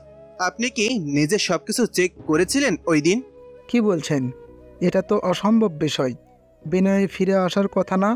আমি তো নিজে তার লাশ দেখেছিলাম, কিন্তু অদ্ভুত বিষয় হলো তার লাশ পুরোপুরি গিয়েছিল। তার হাড়গুলো আমরা পেয়েছিলাম পুরো অবস্থায়। আমি ডাক্তারের সাথে কথা বলেছিলাম, ডাক্তার নিশ্চিত হয়ে বলেছিল এটা বিনয়ের লাশ। এই জন্য এটা নিয়ে এত আলোচনা হয়েছিল সেই সময়ে, যেই সময় এটা ছিল সবচেয়ে আলোচনার বিষয়। দেখেন, একজন মানুষের লাশ পুড়ে যাওয়ার পর সেটা নিশ্চিত করাটা কোনো মানুষের পক্ষে একটু কষ্ট করার, কিন্তু ডাক্তার কিভাবে এতটা নিশ্চয়তার সাথে বিনয়ের লাশ বলে এটা বললেন? কারণ এই সময় গাড়িতে মাত্র 2 জন লোক ছিল, একজন বিনয় আর আরেকজন হচ্ছে তার ড্রাইভার। 2টা লাশ সেখানে পাওয়া গেছে, তাই এটা নিশ্চিতভাবে বলা যেতে পারে যে একজন হচ্ছে বিনয় আর একজন ড্রাইভার। সেই জন্য ডাক্তার এতটা নিশ্চয়তার সাথে এটা বলেছিল। কিন্তু আমার কেন জানি মনে হচ্ছে সে মারা যায়নি। এই ব্যাপারটা আমি 2 দিন আগে জানতে পেরেছি। অনেক পুরনো যেহেতু, তাই নতুন কোনো সন্ত্রাসের পক্ষে সেটা টার্গেট করে নতুন করে খুন করা কষ্টকর হয়ে যাবে। সেই জন্য সন্দেহটা একটু গভীর হচ্ছে। কিন্তু আমি যতদূর জানি সেদিন যে মারা গিয়েছিল, কারণ তাকে আমি নিজে তাড়া করেছিলাম এবং আমার সামনে যে গাড়িতে উঠে পালিয়ে গিয়েছিল, গাড়ি কোনো জায়গায় থামেনি। চলন্ত গাড়িতে আমি গুলি করেছিলাম, সেহেতু চলন্ত গাড়ি থেকে সে নেমে পালায়নি। তাই নিশ্চিতভাবে বলা যেতে পারে যে গাড়ির ভিতরে ছিল, আর গাড়িতে আগুন লাগা মাত্রই আমরা চারিদিক থেকে গাড়িটা ঘিরে ধরেছিলাম। তাই সেখান থেকেও পালিয়ে যাওয়াটা অসম্ভব ছিল। তাই ভিতরে সে মারা গেছে। আমার মনে হচ্ছে নতুন কেউ তার এই বিষয়টা জানতে পেরে এটা ফলো করে খুন করতেছে, আমাদেরকে বিভ্রান্ত করার জন্য। আচ্ছা ঠিক আছে, অসংখ্য ধন্যবাদ আপনাকে আমাকে এই সহযোগিতা করার জন্য। আমি প্রয়োজন হলে আবার আসব, আপনি আমাকে একটু সহযোগিতা করবেন। আসলে এই ব্যাপারটা নিয়ে অনেক বেশি চিন্তায় আছি। কি বলছেন? আপনার মতো এত সাহসী একজন অফিসারকে সহযোগিতা করাটা আমার কাছে ভাগ্যের ব্যাপার। অবসর নিয়েছি তো কি হয়েছে, আপনার মতো একজন অফিসারকে সহযোগিতা করব, এটাও আমার কাছে একটা দেশের সেবা। আপনি যে কোনো সময় যে কোনো কাজে আমাকে বলবেন, আমি সর্বোচ্চ সহযোগিতা করার চেষ্টা করব। আমি তখন তার কাছ থেকে বিদায় নিয়ে চলে আসলাম। এখন ব্যাপারটা একটু ক্লিয়ার হলো, কারণ তারা কেউই এই ব্যাপারে নিশ্চিত নয় যে বিনয় মারা গেছে, কারণ তিনিও শুধুমাত্র বিনয়কে গাড়িতে উঠতে দেখেছিলেন এবং চলন্ত গাড়ির মধ্যে গুলি করেছিলেন। সে তো চলন্ত গাড়িতে আগুন লাগার পর পালিয়ে যেতে পারে তারা পৌঁছার আগে। ব্যাপারটা যদিও কাল্পনিক মনে হচ্ছে, কিন্তু জীবনের অনেক ঘটনা ঘটে গেছে যেগুলো কল্পনার বাইরে, কিন্তু সেটা কি আদৌ সম্ভব? এসব চিন্তা করছিলাম। এর মধ্যেই রাজ আবার কল করলো। এটা দেখার পর আমি ফোন ধরে তাকে বললাম, কি ব্যাপার রাজ, কি হয়েছে? স্যার, সর্বনাশ হয়ে গেছে। আমরা অনেক কষ্ট করে পাহারা দিচ্ছিলাম। কাল রাতে আমি নিজে সেখানে ছিলাম, কিন্তু আমাকে সবার চোখে আড়ালে কেউ একজন আরও 3 জনকে মেরে দিয়ে চলে গেছে। আমি তো কিছুই বুঝতে পারছি না এসব কি হচ্ছে। তোমার মাথা ঠিক আছে? তোমরা সেখানে থাকা অবস্থায় কেউ কিভাবে এসব অফিসারদেরকে মেরে নিয়ে যেতে পারে? স্যার বিশ্বাস করেন, আমরা সবাই পাহারা দিচ্ছিলাম, একটা গোলাগুলির শব্দ পর্যন্ত হয়নি। যে অফিসাররা মারা গেছেন তাদের অবস্থাও ঠিক আগের দিনের অফিসারদের মতো। না শরীরে কোনো আঘাতের চিহ্ন আছে আর না অন্য কিছু, শুধুমাত্র তাদের চোখ দুটো খুলে নেওয়া হয়েছে। তারা একটা বার চিৎকারও করেনি, না হলে তো আমরা দৌড়ে সেখানে যেতে পারতাম। কি থেকে কি হয়ে গেল আমরা তো কিছুই বুঝতে পারছি না। আচ্ছা ওয়েট করো, আমি আসতেছি। আমি আসে না পর্যন্ত কেউ লাশে হাত দেবে না, আমি নিজে এসে দেখতেছি। এরপর আমি যেতে শুরু করলাম। সেখানে জানি না কি হতে চলেছে। আমার সাথে একের পর একটা ঝামেলা লেগেই আছে। একটা ঝামেলা শেষ করতে না করতেই আরেকটা ঝামেলা চলে আসছে। কি হচ্ছে এসব? এদিকে আমি ডাক্তারের কাছে বসে আছি, কোনো কিছুই ভালো লাগছে না। ডাক্তার নিজের কাজ করেই যাচ্ছে, আর আমি সারাদিন শুধু এখানেই বসে আছি। একটা মানুষ নেই কথা বলার মতো। আমি বেশি কথা বলতে পছন্দ করি, তাই কথা না বলে আমি থাকতে পারি না। এখন আমি কার সাথে কথা বলবো? ডাক্তারকে বারবার প্রশ্ন করছিলাম, যার কারণে ডাক্তার আমাকে বাইরে বসিয়ে দিয়েছে। কিন্তু যে করেই হোক এখন ডাক্তারকে ম্যানেজ করতে হবে, তা না হলে স্যারের কাছে ভালো হতে পারবো না। এরপর ডাক্তার আমার কাছে আসলেন, এসে আমার দিকে তাকিয়ে বললেন, আপনার কাছে রিপোর্ট দেওয়া যাবে না। আপনি তামিম স্যারকে বলবেন আমার সাথে দেখা করার জন্য। পার্সোনালি কিছু কথা বলবো, যেটা আর কাউকে বলা যাবে না। কেন ডাক্তার? উনি তো আমাকে পাঠিয়েছেন এই ব্যাপারটা তদন্ত করার জন্য। আপনি আমাকে না দিয়ে ওনার সাথে কথা বলতে চাইছেন, এর মানে কি? আমি অনেক দিন থেকে ওনার সাথে কাজ করছি, তাই ওনার নিয়ম আমি জানি। উনি কাউকে বিশ্বাস করতে নিষেধ করেছে, তাই আমি আপনাকে বিশ্বাস করতে পারছি না। আপনি ওনাকে ডেকে নিয়ে আসবেন। ডক্টর, আপনি কিন্তু এবার বেশি বেশি করছেন। আমিও একজন অফিসার, আপনি কেন আমাকে মূল্যায়ন করছেন না? আমি ওনার অ্যাসিস্ট্যান্ট। আপনি যেই হোক না কেন, যতক্ষণ না পর্যন্ত তামিম স্যার আসছে ততক্ষণ পর্যন্ত আমি কাউকে দিতে পারবো না। যদি আপনার সমস্যা হয় তাহলে আমি ওনাকে কল করে বলছি। আপনি আমার কথা শুনছেন না। এই কথা শোনার পর আমার রাগ উঠে গেল। ডাক্তারের দিকে তাকিয়ে বললাম, আচ্ছা ঠিক আছে, আমি ওনার সাথে কথা বলছি। অবহেলা করবেন না একদম। এমন একটা কাজ করে দেখিয়ে দেব, তখন সবাই আমার দিকেই তাকিয়ে থাকবে। স্যারের কথা সবাই ভুলেই যাবে বলে আমি রাগ দেখিয়ে সেখান থেকে চলে আসলাম। এইখানে থাকতে আর ভালো লাগছে না। যেখানে আমাকে মূল্যায়ন করা হয় না সেখানে আমি থাকি না। সেজন্যই আমি চলে আসলাম অফিসে, কিন্তু সেখানে স্যারকে দেখতে পেলাম না। স্যার নাকি কোনো একটা কাজে চলে গেছেন। আজকে আরও কয়েকজনকে মেরে ফেলা হয়েছে। এটা শোনার পর আমার কেমন যেন মনে হলো। আমি সেখানে বসে অপেক্ষা করতে শুরু করি। একটু পর স্যার ফিরে আসলেন। ফিরে আসার পর আমি স্যারের কাছে গেলাম। গিয়ে তার দিকে তাকিয়ে বললাম, স্যার আমি ডাক্তারের কাছে গিয়েছিলাম, কিন্তু ডাক্তার অনেক বদ একটা লোক। আমি বারবার বলেছি আমি আপনার অ্যাসিস্ট্যান্ট, কিন্তু তিনি আমার কথা শোনেননি। তিনি নাকি কাউকে বিশ্বাস করতে পারবেন না, আপনাকে কথাটা বলবেন শুধু, সেই জন্যই আপনাকে যেতে হবে। কত বড় খারাপ একবার চিন্তা করে দেখেন স্যার। মিস আখি, আপনি চুপ করেন। শুধু শুধু একটা লোককে আপনি দোষারোপ করবেন না। আমি তাকে বলেছি কাউকে বিশ্বাস না করার কথা, কারণ আমার সাথে এমন অনেক ঘটনা ঘটেছে অনেকবার যে আমার সবচেয়ে বিশ্বস্ত লোক আমার সাথে বেইমানি করেছে। তাই ডাক্তার আপনাকে কথাটা বলেনি, ঠিকই করেছে।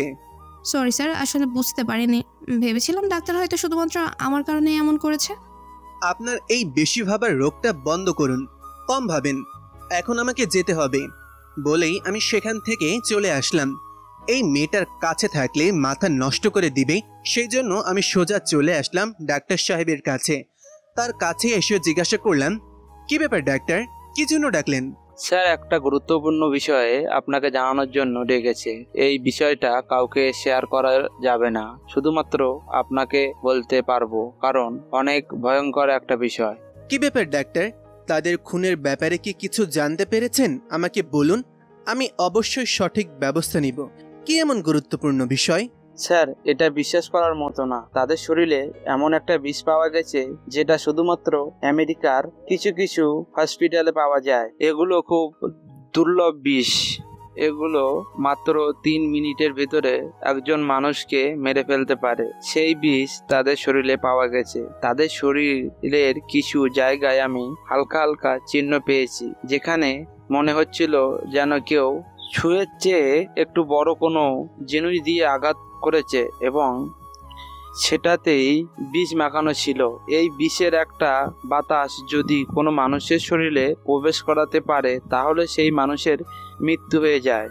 ডাক্তারের কথা শুনে আমার মাথা ঘুরতে শুরু করলো। এটা কিভাবে সম্ভব হতে পারে? বাংলাদেশে এই বিষ কে আনলো আর এটা ব্যবহার করতেছে? আমি তখন তার দিকে তাকিয়ে বললাম, ডাক্তার, এটা কিভাবে বাংলাদেশে আসলো? আপনার কি মনে হয় বাংলাদেশে এটা কে আনতে পারবে?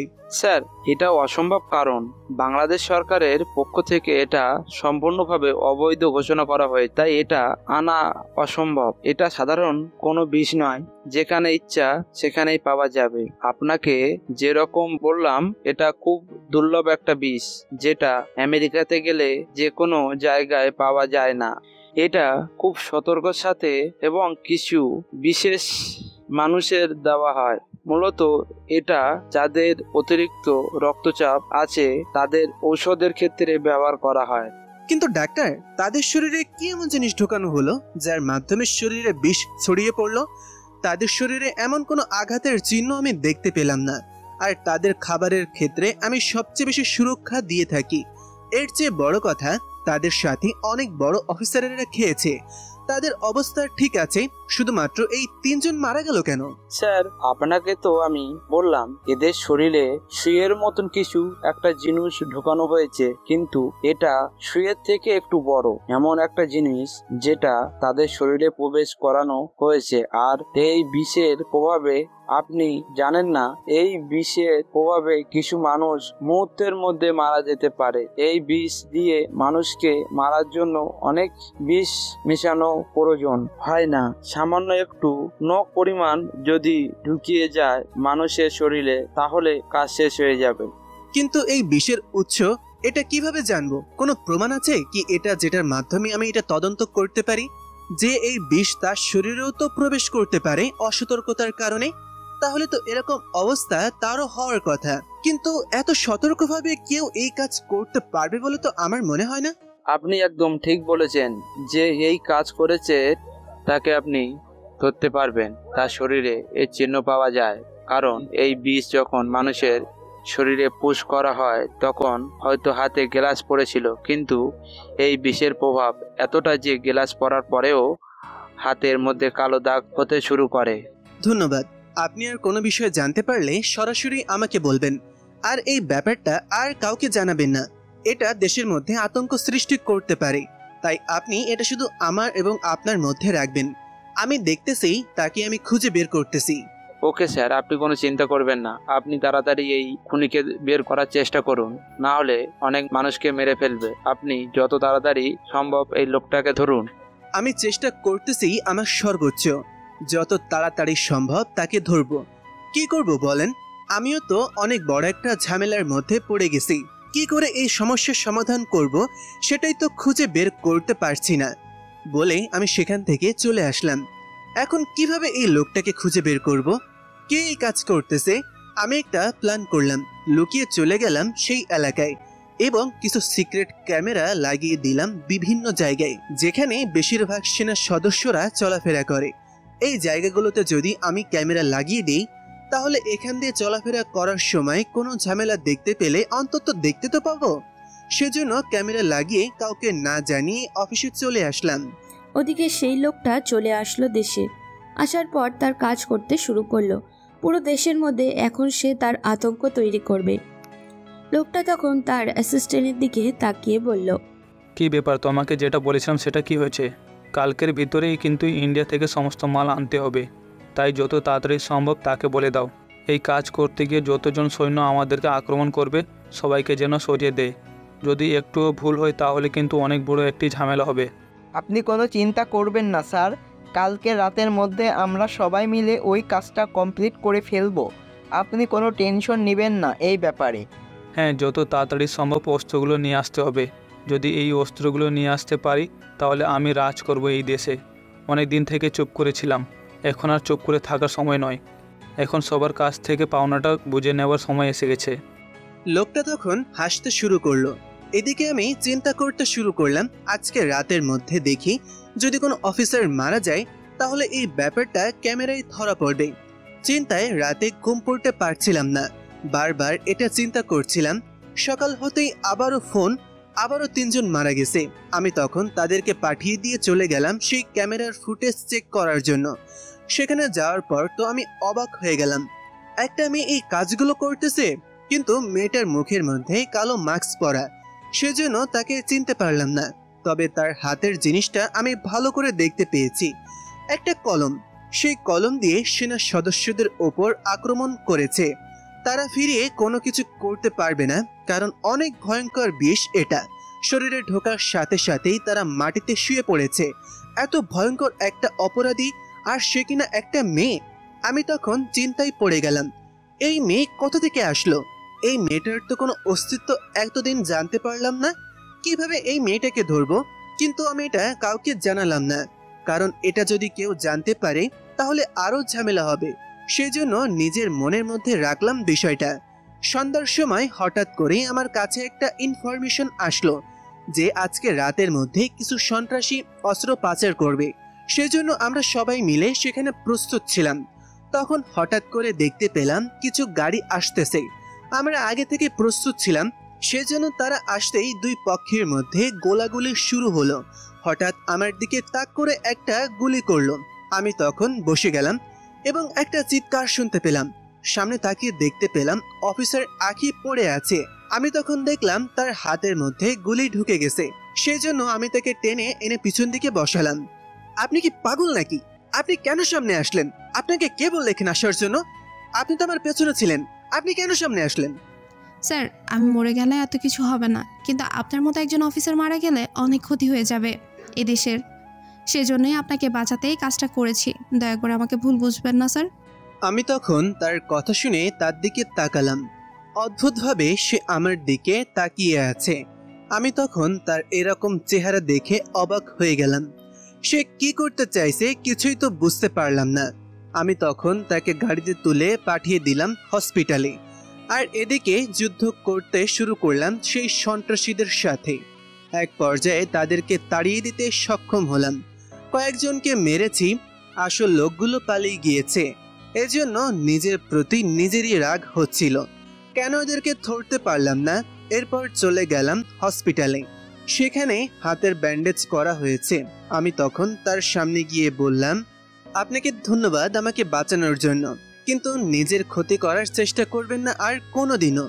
এরকম কোনো কথা নেই, বার্তা নেই অন্যকে বাঁচানোর জন্য নিজের জীবন দিতে হবে, সেটা তো কোনো কথা নেই। আপনি সেখানে যুদ্ধ করতে গিয়েছেন, আমিও গিয়েছি, তাই সবার আগে নিজের দেশের কথা চিন্তা করবেন। একান্ত আমার জন্য এরকম কোনো কাজ করবেন না, কারণ আমি সেখানে গিয়েছি নিজের দেশকে রক্ষা করার জন্য, তাই চেষ্টা করবেন আপনার কাজ করার জন্য। তখন সে আমার দিকে তাকিয়েছিল, কোনো কথা বলছিল না। তার হাতের অবস্থা দেখলাম তেমন একটা ভালো নেই। তবে একবার একটা জিনিস তার হাতের মধ্যে লক্ষ্য করলাম, কিন্তু কিছু বললাম না তাকে। আপনি রেস্ট নিন, কয়েকদিন আপনাকে অফিসে যেতে হবে না। যখন হাত একদম ঠিক হয়ে যাবে তখন আসবেন। কিন্তু স্যার, আমি তো অফিসে যেতে চাই। অফিসে বসে থাকলেও একটা শান্তি পাওয়া যাবে, কিন্তু এখানে শুয়ে থাকলে আমার কেমন যেন লাগে। আমি এখানে শুয়ে থাকতে পারবো না স্যার, আমার এই অভ্যাস নেই। আমি এক জায়গায় শুয়ে থাকতে পারি না বেশি সময়। আপনার হাতের অবস্থা দেখেছেন? আপনি অফিসে যেতে চাইছেন, আমাদের কখন কি অপারেশন চলে আসে সেটা তো আর বলা যায় না। আপনি যদি অফিসে যান, এরপর যদি আপনার কোনো ক্ষতি হয়, তাহলে এটার দায়ভার কে নেবে? স্যার, আপনি কোনো চিন্তা করবেন না, আমার কিচ্ছু হবে না। কিন্তু আমি এখানে শুয়ে থাকতে পারবো না। এখানে শুয়ে থাকলে আমার দম বন্ধ হয়ে আসে। আমি এখানে শুয়ে থাকতে পারবো না স্যার, দয়া করে আমাকে অর্ডার করুন, আমি এখান থেকে চলে যাই। আমি তাকে অনেক বোঝানোর চেষ্টা করলাম, কিন্তু সে আমার কোনো কথা বুঝতে চাইছিল না। সেই জন্য বাধ্য হয়ে তাকে নিয়ে চলে আসলাম। এরপর তার বাসায় পৌঁছে দিলাম তাকে। বাসায় পৌঁছে দেওয়ার সময় দেখলাম তার বাসায় কেউই নেই। আমি তখন তাকে জিজ্ঞাসা করলাম, কি ব্যাপার, আপনার বাবা মা কোথায়? তখন সে কিছুক্ষণ আমার দিকে অবাক চোখে তাকিয়ে থাকলো। আমি কিছু বলতে পারছিলাম না তার এই তাকানো দেখে। সে কিছুক্ষণ চুপ করে থেকে আমার দিকে তাকিয়ে জোর করে একটা হাসি দিয়ে বলল, আসলে স্যার, পৃথিবীতে আমার কেউ নেই, আমি একাই বড় হয়েছি, তাই বাবা মা শব্দের মানে আমি বুঝিনি। তার এই কথা শোনার পর আমি তার দিকে তাকিয়ে থাকলাম। এত সুন্দর একটা মেয়ে, আর তার কিনা বাবা মা নেই। আমি তখন তাকে বললাম, আসলে সরি, আমি বুঝতে পারিনি, হঠাৎ করে বলে ফেলেছি। এই কথা বলে আপনাকে অনেক কষ্ট দিয়ে ফেললাম, আমি সরি। সমস্যা নেই স্যার, এটা অভ্যাস হয়ে গেছে। এখন আর এই কথা শুনে কষ্ট লাগে না, ছোটবেলা থেকেই শুনে আসতেছি, তাই এখন আর এসব শুনলে কষ্ট লাগে না।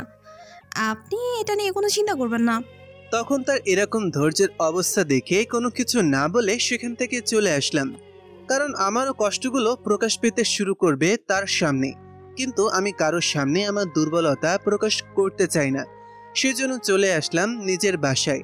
বাসায় আসার পর থেকে চিন্তা করতে শুরু করলাম, কারা এরা যারা এত সাহস করলো এই ভয়ঙ্কর পরিস্থিতিতে? কার এত সাহস হলো যে এত সৈন্য পাহারা দেওয়া সত্ত্বেও অস্ত্র পাচার করার চেষ্টা করলো? ওদিকে এই লোকটা তখন তার অ্যাসিস্ট্যান্টকে মারতে শুরু করলো। তার অ্যাসিস্ট্যান্ট চিৎকার করে কান্না করছিল, কিন্তু লোকটা তার অ্যাসিস্ট্যান্টকে মারতে মারতে বলল, তোদের কত বড় সাহস, তোরা ব্যর্থ হয়ে ফিরে এসেছিস। তোর এত বড় সাহস কী করে হলো? পারিস নিয়ে এসে বলছিস? তোদেরকে আমি বলেছিলাম না যে করেই হোক ওই সেনাপ্রধানকে মেরে আমাদের সব অস্ত্র নিয়ে আসবি? কিন্তু এখন কি হবে? আমার এত টাকার যে লস হলো। স্যার, বিশ্বাস করেন, আমরা আমাদের সর্বোচ্চ চেষ্টা করেছিলাম, কিন্তু ওই অফিসার আগে থেকে সব কিছু জেনে গিয়েছিল, সেই জন্য তারা আগে থেকে প্রস্তুত ছিল। আমরা কিছুই করতে পারিনি তাদের বিরুদ্ধে। ওকে আমি বলেছিলাম আমাদের বাধা হয়ে যে দাঁড়াবে তাদেরকে শেষ করে দেওয়ার জন্য, কিন্তু সে কোথায় ছিল? সে কেন আমাদের কাজটা করতে পারেনি? তাকে কি আমরা এতদিন থেকে এমনি ট্রেনিং দিচ্ছিলাম? স্যার, আমি জানি না ও কোথায় ছিল। আমার মনে হয় ও ওদের হাত থেকে মিলিয়েছে, না হলে আমাদের লোক হয়ে কিভাবে আমাদের বিরুদ্ধে কাজ করতে পারে? সে যদি আমাদের পাশে থাকতো তাহলে অনেক সহজে কাজটা সমাধান হয়ে যেত। চুপ, একদম চুপ। সব দোষ তার ঘাড়ে ফেলবি না। ও ওর নিজের চেষ্টা মতো সব কিছু করতেছে, কিন্তু এই কাজটা ভুল করেছে, তাকে ওর জবাবদেহি করতেই হবে। আর তোকে আমি শেষ সুযোগ দিচ্ছি, যদি আরেকবার ভুল কাজ করিস তাহলে তোকে উপরে পাঠিয়ে দিব। এতদিন তোর বাবার কথা ভেবে তোকে কিছু বলিনি। স্যার, বিশ্বাস করেন, আমি আমার সর্বোচ্চ চেষ্টা করেছি, কিন্তু কি করব বলেন, হঠাৎ করে আক্রমণ করেছে, তাই কিছু করতে পারিনি। আমি আর কোনো কথা শুনতে চাই না। আমি যেই করি হোক ওই অস্ত্রগুলো আমার কাছে চাই। তুই কিভাবে নিয়ে আসবি এটা তোর ব্যাপার। তুই ওদের সাথে কথা বলবি, যে করি হোক আমার অস্ত্রগুলো যেন ঠিকমতো আমাদের কাছে পৌঁছে যায়। যদি একটুও ভুল হয় তাহলে কিন্তু আমার হাতে তোকে মরতে হবে। লোকটা তখন ভয় পেয়ে সেখান থেকে বেরিয়ে আসলো। এখন কিভাবে এই অস্ত্র আনবে? এমনিতেই যে অবস্থা সীমান্ত এলাকায়, এখন অনেক পাহারা দিয়ে সুরক্ষিত রাখা হয়েছে। একটা লোককে পর্যন্ত সেদিক দিয়ে যেতে দেওয়া হচ্ছে না, কারণ অকারণে সেনা সদস্যরা মারা যাচ্ছে। যেই হোক, এই কাজটা খুব গোপনেই করে যাচ্ছে, এটা সবাই বুঝতে পারছিল। এদিকে তামিম তখন চিন্তা করতে করতে বুঝতে পারলো জ্বর চলে আসছে। শুয়ে শুয়ে কান্না শুরু করলো।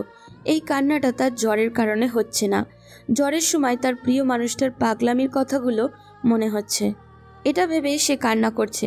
অধরা যখন বেঁচে ছিল তখন তামিমের জ্বর ওঠার সাথে সাথে সে পাগল হয়ে যেত। নিজের ডাক্তার হওয়ার পরেও এমন এমন কাজ করত যেটা একদমই বাচ্চাদের মতো। আমি কি করব কিছুই বুঝতে পারছি না। অধরার কথা অনেক বেশি মনে হচ্ছে। সে কি আমাকে এভাবে ভুলে গেল? আমাকে কিভাবে এভাবে ছেড়ে চলে যেতে পারলে? আমি তখন আকাশের দিকে তাকিয়ে থাকলাম ব্যালকনিতে এসে, কারণ এখন আর রুমে শুয়ে থাকতে পারবো না। যতই জ্বর হোক না কেন আমি উপলব্ধি করতে চাই আমার দিনগুলো কিভাবে কাটছে। সেটা একমাত্র আমি জানি। প্রতি মুহূর্তে তার কথা আমার মনে হতে থাকে, তার চেহারা আমার চোখের সামনে ভেসে ওঠে। আমি তখন আকাশের দিকে তাকিয়ে বললাম, ডক্টর, এভাবে চলে গেলে আমাকে ছেড়ে? আজ যে আমার শরীরে ভীষণ অসুবিধা দেখা দিয়েছে, এরপরও কি তুমি আমার সেবা করার জন্য আসবে না? সেদিনের কথা কি তোমার মনে নেই? যেদিন তোমার সাথে আমার প্রথম দেখা হয়েছিল, আমি গুলিবিদ্ধ হয়ে তোমার কাছে গিয়েছিলাম। আমার অপারেশন সেদিন তুমি করেছিলে। এরপর থেকে তোমার পাগলামি আমি দেখেছি। তুমি আমার জন্য কতটা পাগল ছিলে সেটা আমিও দেখেছি। কিন্তু আজ আমি এতটা অসহায়, কিন্তু তোমার কোনো চিন্তা নেই আমাকে নিয়ে। তুমি এভাবে আমাকে ভুলে গেলে কিভাবে? কোনো মানুষ কি এভাবে কাউকে ভুলে যেতে পারে? একটা কুকুর যদি মানুষকে ভালো করে আদর যত্ন করে তাহলে সেটাও মানুষকে ভুলে যায় না। কিন্তু তুমি এভাবে আমাকে ভুলে চলে গেলে, একা করে ফেলে। তুমি আমাকে নিয়ে চলে গেলে না কেন? আমি এসব বলছিলাম আর কান্না করছিলাম। আমার এই পাগলামিগুলো যদি কোনো মানুষটা জানতে পারতো তাহলে হয়তো আমাকে এত সম্মান করতো না, অপরাধীরা আমাকে এত ভয় পেত না। হঠাৎ করে আমার কাঁধে কারো হাতের স্পর্শ পেলাম। পেছনে ফিরে তাকিয়ে দেখি বাবা দাঁড়িয়ে আছে। আমি তখন তার দিকে তাকিয়ে বললাম, আব্বু, তুমি হঠাৎ এখন এইখানে কি করে? ঘুম আসছে না, তাই ভাবছিলাম তোমাকে একবার দেখে আসি, কিন্তু এসে দেখি তুমি এখনো ঘুমাওনি। এ কি বাবা, তোমার শরীরে এত জ্বর হয়েছে, তুমি কি আমাকে একটা বারো বলবে না? আমার শরীর তো বাবা এখন প্রতি মুহূর্তে অসুস্থ থাকে। এখন আর কি বলবো? আমি কতবার অসুস্থতার কথা তোমাদেরকে বলবো? আমার শরীরের প্রতিটা অঙ্গ প্রত্যঙ্গ এখন অসুস্থ। আমি বুঝতে পারি বাবা, প্রিয়জন হারানোর ব্যথা কতটা, সেটা তোমার মাকে হারানোর পর আমি বুঝেছি।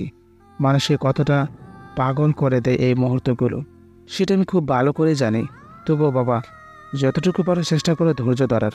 তোমার দিকে তাকিয়ে আছে অনেক মানুষ, তাদের স্বপ্ন তুমি পূরণ করবে। কিন্তু বাবা, আমি যে একদম অসহায় হয়ে পড়েছি, কি করব কিছুই বুঝতে পারি না। প্রতি মুহূর্তে তার কথাগুলো আমার মনের মধ্যে উঠে পড়ে, তার সেই পাগলামিগুলো আমার চোখের সামনে ভেসে ওঠে। এগুলো আমি কি করে ভুলে থাকবো? তুমি বলো, তুমি আমাকে এসব ভুলে যেতে বলো। আমি বুঝতে পারছি বাবা, কিন্তু এখন রুমে যেতে হবে। তোমার শরীরের অবস্থা খুবই খারাপ, ভিতরে আসো। বাবা টেনে আমাকে ভেতরে নিয়ে আসলেন। এরপর আমাকে ওষুধ খাইয়ে দিলেন, আমার মাথায় হাত বুলিয়ে দিতে শুরু করলেন। আমি কোনো কথা বলছি না। হঠাৎ কোন সময় ঘুমিয়ে গেলাম সেটা নিজেও জানি না। উঠতে দেখি অনেক লেট হয়ে গিয়েছে, শরীরে এখনো অনেক ব্যথা আছে। কিন্তু এখন আমাকে আর থেমে থাকলে চলবে না, সেজন্য বেরিয়ে পড়লাম। আব্বু আমাকে বাধা দিলেন বেরিয়ে না আসার জন্য, কিন্তু আমি তার কোনো কথা না শুনে সরাসরি চলে আসলাম অফিসে। আসার পর দেখি আখি বসে আছে, তার মধ্যে কেমন যেন একটা অদ্ভুত পরিবর্তন দেখতে পেলাম। আমি কিছুই বুঝতে পারছি না, আমার চোখের সমস্যা নাকি এটা আমার মনের পরিবর্তন। আমি কেন তার দিকে এরকম তাকিয়ে আছি? আমি কোনো মেয়ের দিকে কোনোদিন এরকম ভাবে কোনোদিন তাকানো তো দূরে থাক, কোনোদিন তাকানোর কথা চিন্তাও করিনি। আমি তখন নিজেকে ধিক্কার দিতে শুরু করলাম। কিরকম করে হয়ে গেলাম আমি এমন? এত সহজে আমি অধরাকে ভুলে যেতে পারি না। আমি স্যারের দিকে তাকিয়ে আছি। স্যারের চোখ দেখে আজকে মনে হচ্ছে স্যার অসুস্থ।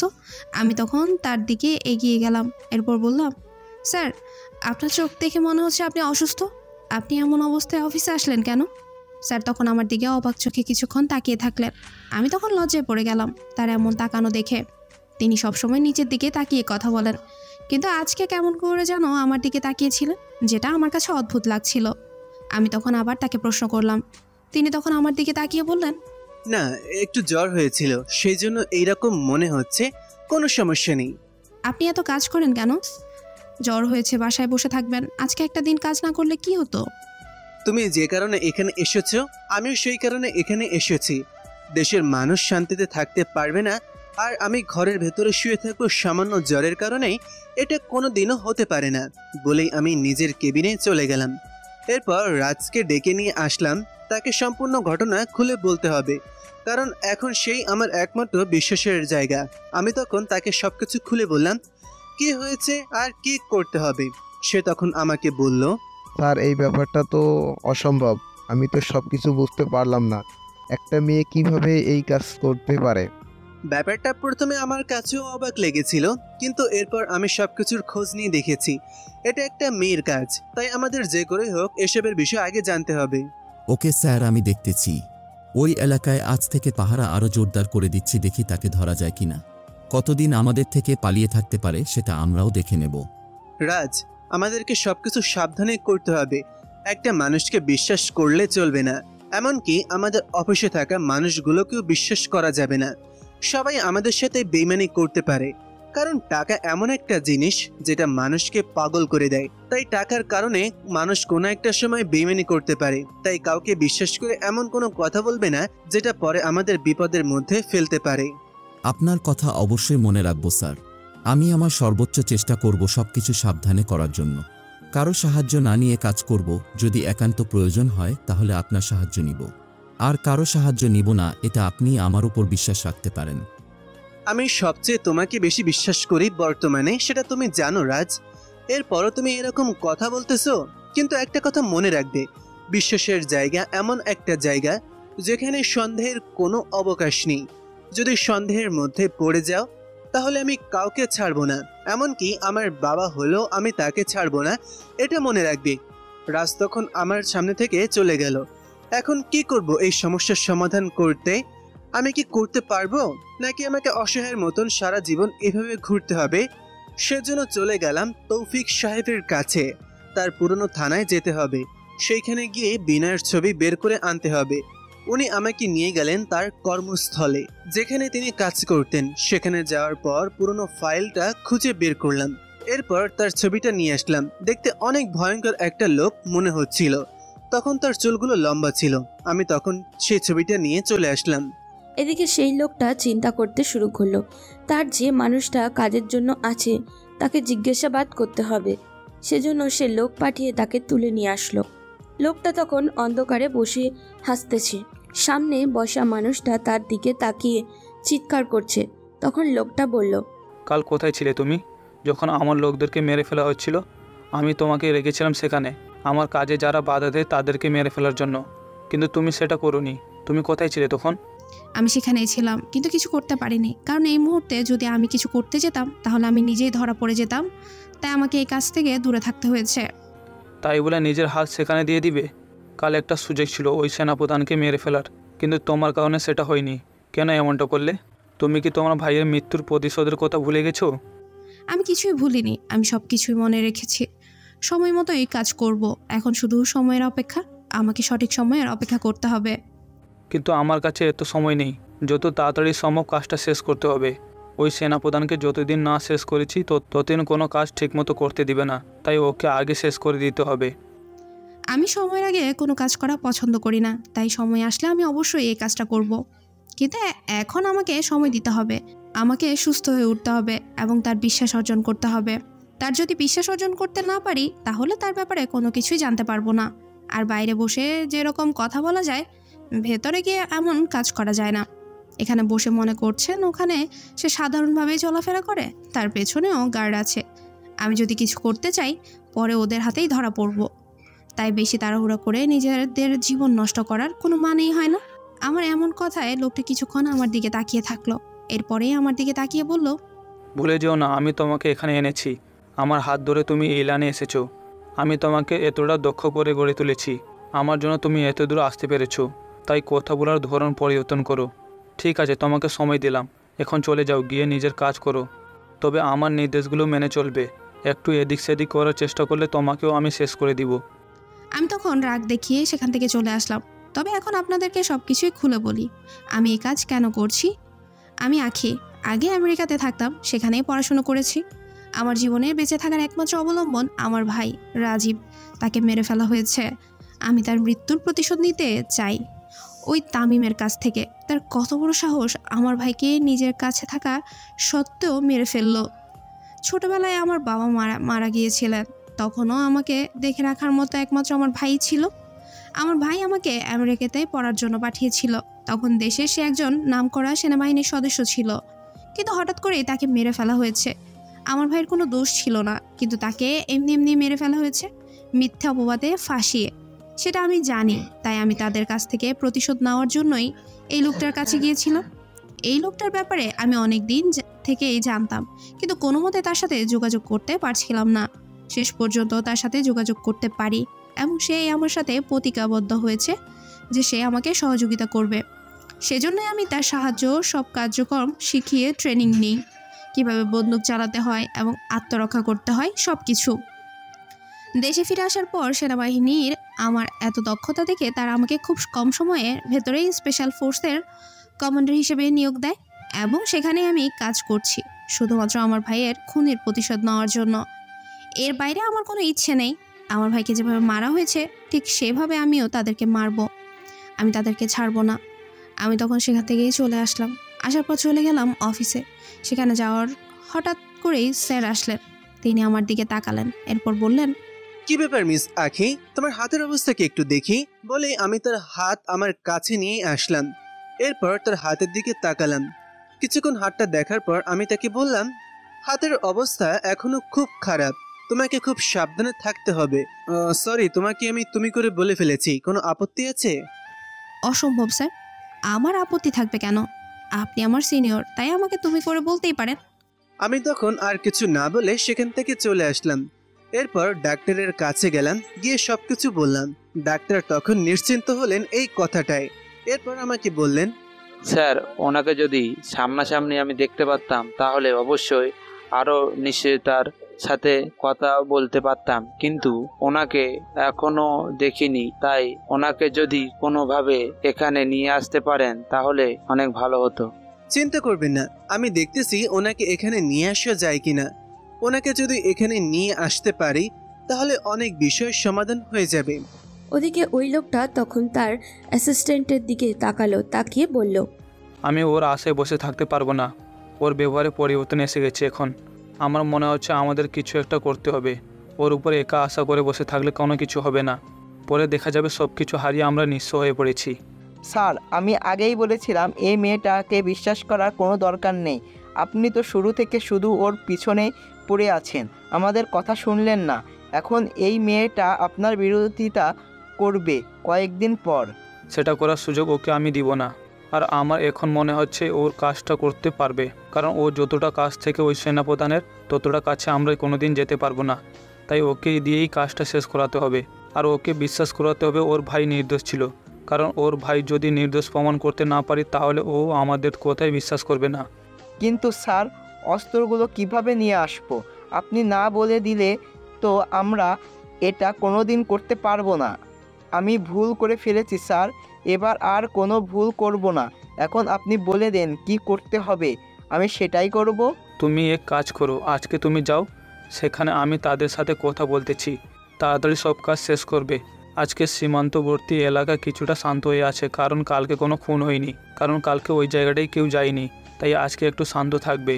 এই সুযোগটা আমাদের কাছে কাজে লাগাতে হবে। ওকে স্যার, তাহলে আমি আজকে যাব, গিয়ে ওখান থেকে সব কিছু নিয়ে আসবো। আপনি কোনো চিন্তা করবেন না। না, তুমি একা যাবে না, আমাকেও সাথে যেতে হবে, কারণ আমার এত টাকার মাল যদি একটু এদিক সেদিক হয় তাহলে সব কিছু শেষ হয়ে যাবে। তাই আমিও তো ওখানে যাব।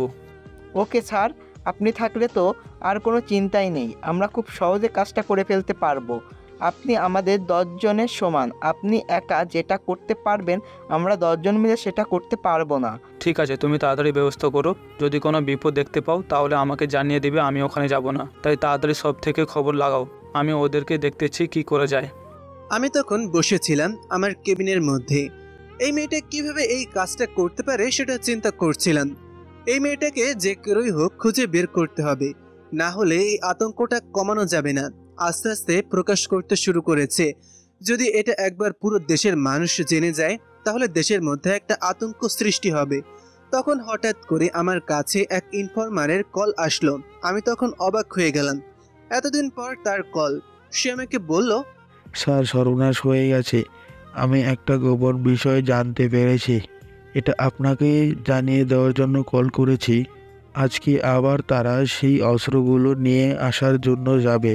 আপনি ওখানে প্রস্তুত থাকবেন। কি বলছো? ওদের এত বড় সাহস!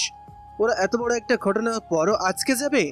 আজ কিভাবে ওরা অস্ত্র পাচার করে দেখে নিব। ওদের জীবনের শেষ দিন হবে আজকে।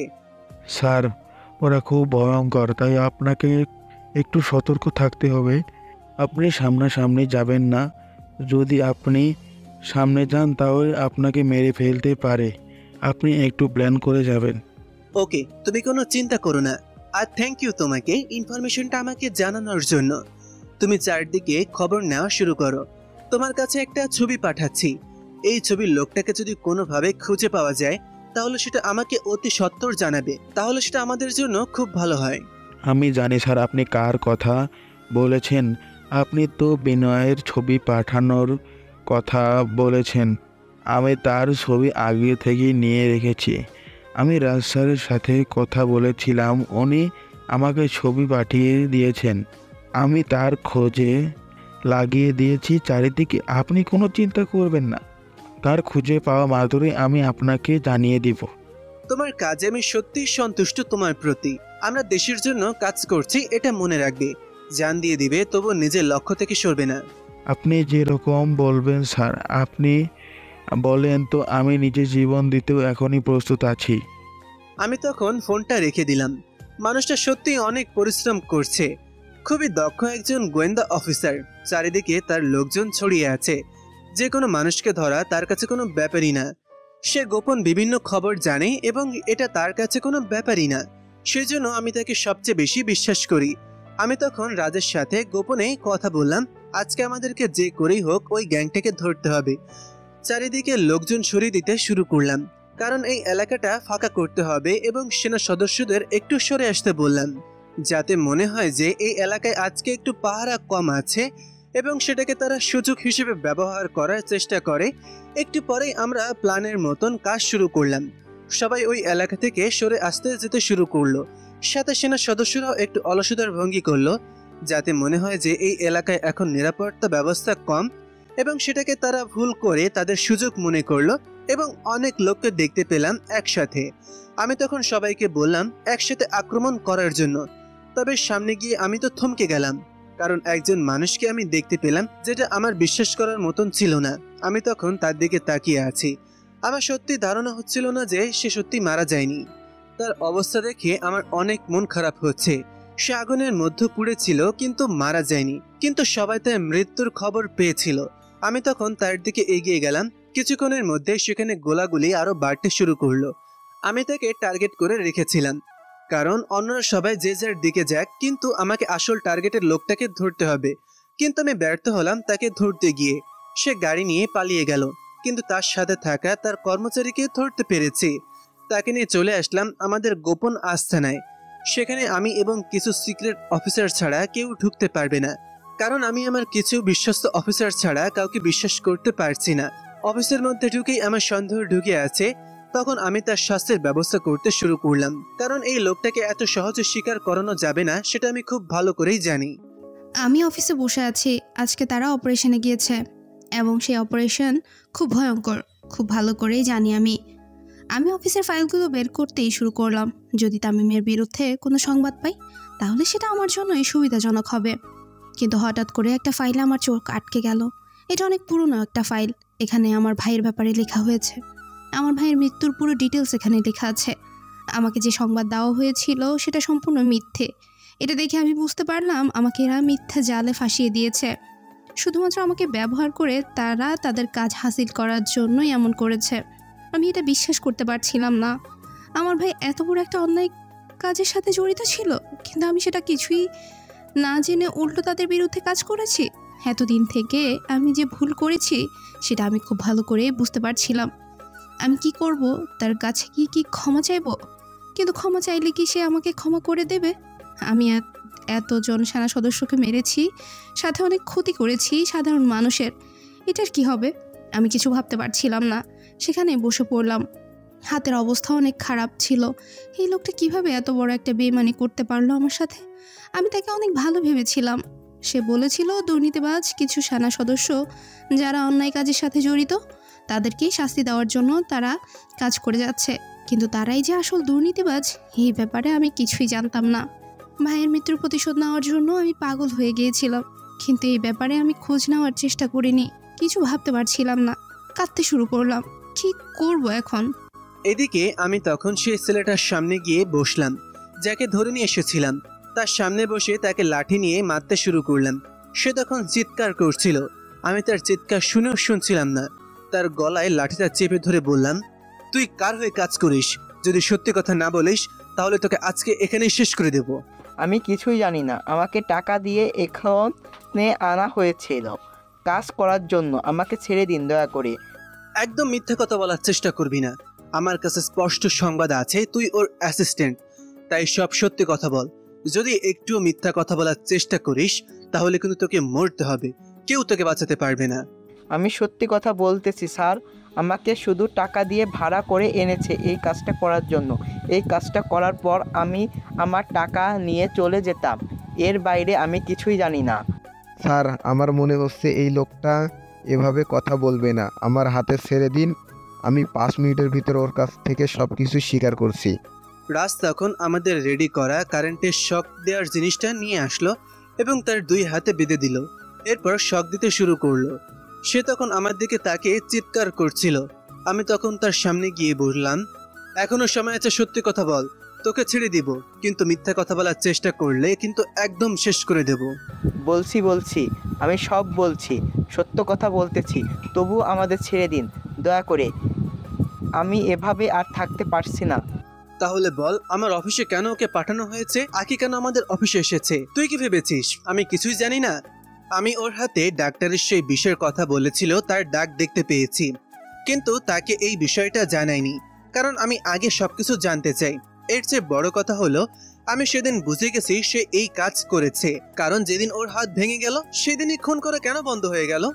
2 দিন একটানা 3 জন করে 6 জন সেনা সদস্যের মৃত্যু হলো। যেদিন তার হাত ভেঙে গেল সেদিন থেকে খুন হওয়া বন্ধ হয়ে গেল। তাই সবকিছু সত্যি করে বলবি, না হলে কিন্তু একদম শেষ করে দেব। আমার কথা শুনে সিএম কিছুক্ষণ আমার দিকে তাকিয়ে থাকলো।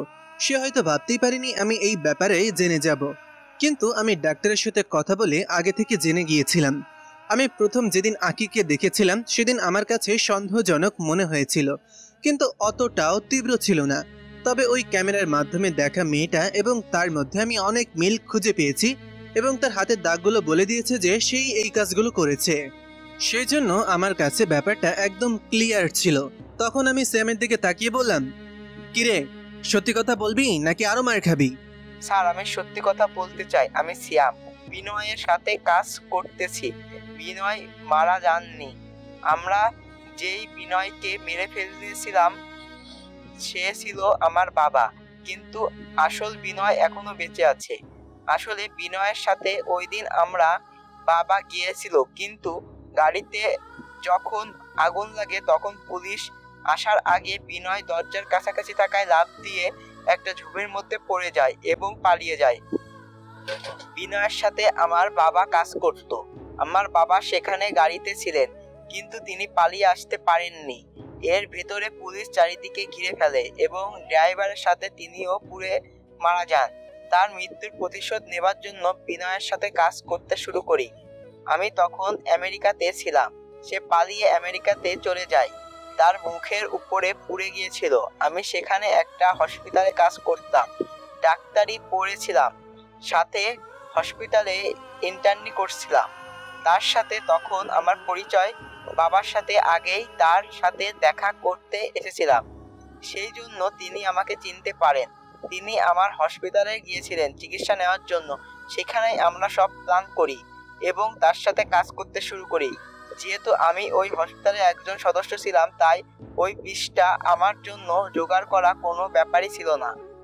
আমি ওই বীজ জোগাড় করে তার কাছে এনে দিই এবং সেটা দিয়ে সে আতঙ্ক সৃষ্টি করতে থাকে। তখন সে যুবক ছিল, ওখানেই বিভিন্ন সময় চুরি ডাকাতি সহ বিভিন্ন কাজ করে বেড়াতো। শুধু সময়ের অপেক্ষা ছিল, কারণ সে এত সহজে দেশে আসতে চাইছিল না। তখন দেশে তাকে নিয়ে অনেক সমালোচনা চলছে। দেখতে দেখতে আমরা বয়স 40-এর উপরে চলে যাই এবং তখন থেকে আমি তার সাথে নিয়মিত কাজ করতে শুরু করি। আমি আমার ডাক্তারি ছেড়ে দিয়েছিলাম, তার সাথে বিভিন্ন অন্যায় কাজ করতে শুরু করি। হঠাৎ করে আমাদের পরিচয় হয় রাজীবের বোনের সাথে। আপনার অফিসার যাকে আখি নামে চিনেন, আমাদের রাজীব নামে যে অফিসার ছিল সেই অফিসারের একমাত্র বোন হচ্ছে ওই আখি। মেয়েটা তার ভাইয়ের মৃত্যুর প্রতিশোধ নেওয়ার জন্য ঘুরছিল, কারণ সবাই তাকে বলেছিল তার ভাই নির্দোষ এবং সেটা সে বিশ্বাস করে নিয়েছিল। এরপর আমরা তাকে আরো বুঝিয়েছি যে তার ভাইয়ের মৃত্যুর প্রতিশোধ নিতে আমরা তাকে সাহায্য করব। সেই জন্য আমরা তাকে ট্রেনিং দিতে শুরু করি। তখন আমাদের অনেক লোক গিয়েছিল এবং সে এটা বিশ্বাস করে নিয়েছিল। বিভিন্ন ভুল প্রমাণ আমরা তাকে দেখাতে শুরু করি।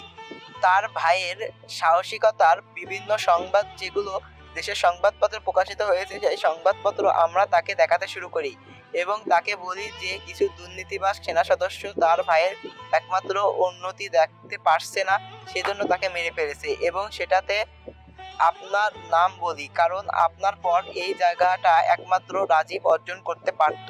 সেই জন্য আপনি আপনার কোনো প্রতিদ্বন্দ্বী রাখতে চাইছিলেন না, সেই জন্য তার ভাইকে মেরে ফেলেছেন। এরকম একটা গল্প বানিয়ে তাকে বলি। এটা শোনার পর সে বিশ্বাস করে নেয় এবং আপনাকে মারার জন্য উঠে পড়ে লাগে এবং সেটাকেই আমরা সুযোগ বানিয়ে আপনার কাছে তাকে পাঠিয়ে দিই। এরপর আমরা যখন জানতে পারি মির্জা মানে আমাদের সবচেয়ে বড় এজেন্ট এই দেশে, তাকে ধরে মেরে ফেলা হয়েছে, তখন আমাদের মাথা কাজ করা বন্ধ করে দিয়েছে এবং আমরা দেশে ফিরে আসি। এরপরে সব ঘটনা তা তো আপনি জানেন। আখি 2 দিনে 6 জন সেনা সদস্যকে মেরেছিল। সেটা শুধু এদিকে সবাইকে ব্যস্ত রাখতে আর ওইদিকে আপনাকে মেরে ফেলতে, কিন্তু হঠাৎ করে তার মধ্যে পরিবর্তন দেখে আমরা নিজেরাই কাজ করতে শুরু করি, কারণ তারা বিশ্বাস করতে পারছে না। এটা শোনার পর আমার মাথা কাজ করা বন্ধ করে দিল। এটা কিভাবে হতে পারে? আমি এতদিন একটা জ্যান্ত শত্রুকে আমার কাছ নিয়ে ঘুরছিলাম। তখন আমি তাকে বললাম, কোথায় পাওয়া যাবে বিনয়কে সেটা বল। দয়া করে সেটা বলতে যাবেন না, এটা আমি পারবো না, আমাকে মেরে ফেলবে। সে যদি একবার জানতে পারে আমি তার ব্যাপারে ইনফরমেশন আপনাকে বলেছি, আমাকে বাঁচান প্লিজ। আমার কাছ থেকে এই কথাটি জানতে চাইবেন না। চুপ, একদম চুপ। যদি একটা কথা বলার চেষ্টা করিস তাহলে একদম শেষ করে দিব। ওকে কোথায় পাওয়া যাবে? যদি না বলিস তাহলে এই দেখতে পাচ্ছিস কারেন্টের শক আবার দেওয়া শুরু করবো। তুই যদি আমাদেরকে সত্যি কথা বলিস তাহলে তুই মুক্তি পেয়ে যাবি, আর যদি না বলিস তাহলে তোকে নিশ্চিত মরতে হবে। স্যার বলছি প্লিজ আমাকে মারবেন না। আপনারা যে এলাকায় বারবার আক্রমণ করেছে সেই এলাকায় যাওয়ার পর দক্ষিণ দিকে আরো 2 কিলোমিটার যাবেন, সেখানে পাহাড়ের পাশে রিসোর্ট আছে, সেখানে আন্ডারগ্রাউন্ডের একটা জায়গা আছে, সে নিজের আস্তানা বানিয়েছে। আমি তখন তার দিকে বন্দুক তাক করলাম, এরপর সোজা তার মাথায় গুলি করে দিলাম, কারণ এই লোকটাকে বাঁচিয়ে রেখে কোনো লাভ নেই। রেগে সামনের দিকে যেতে শুরু করলাম, তখন রাজ আমাকে এসে বলল, স্যার আপনি কোথায় যাবার চিন্তা করছেন? এখন যদি আপনি ওখানে যান তাহলে আপনার ক্ষতি হতে পারে।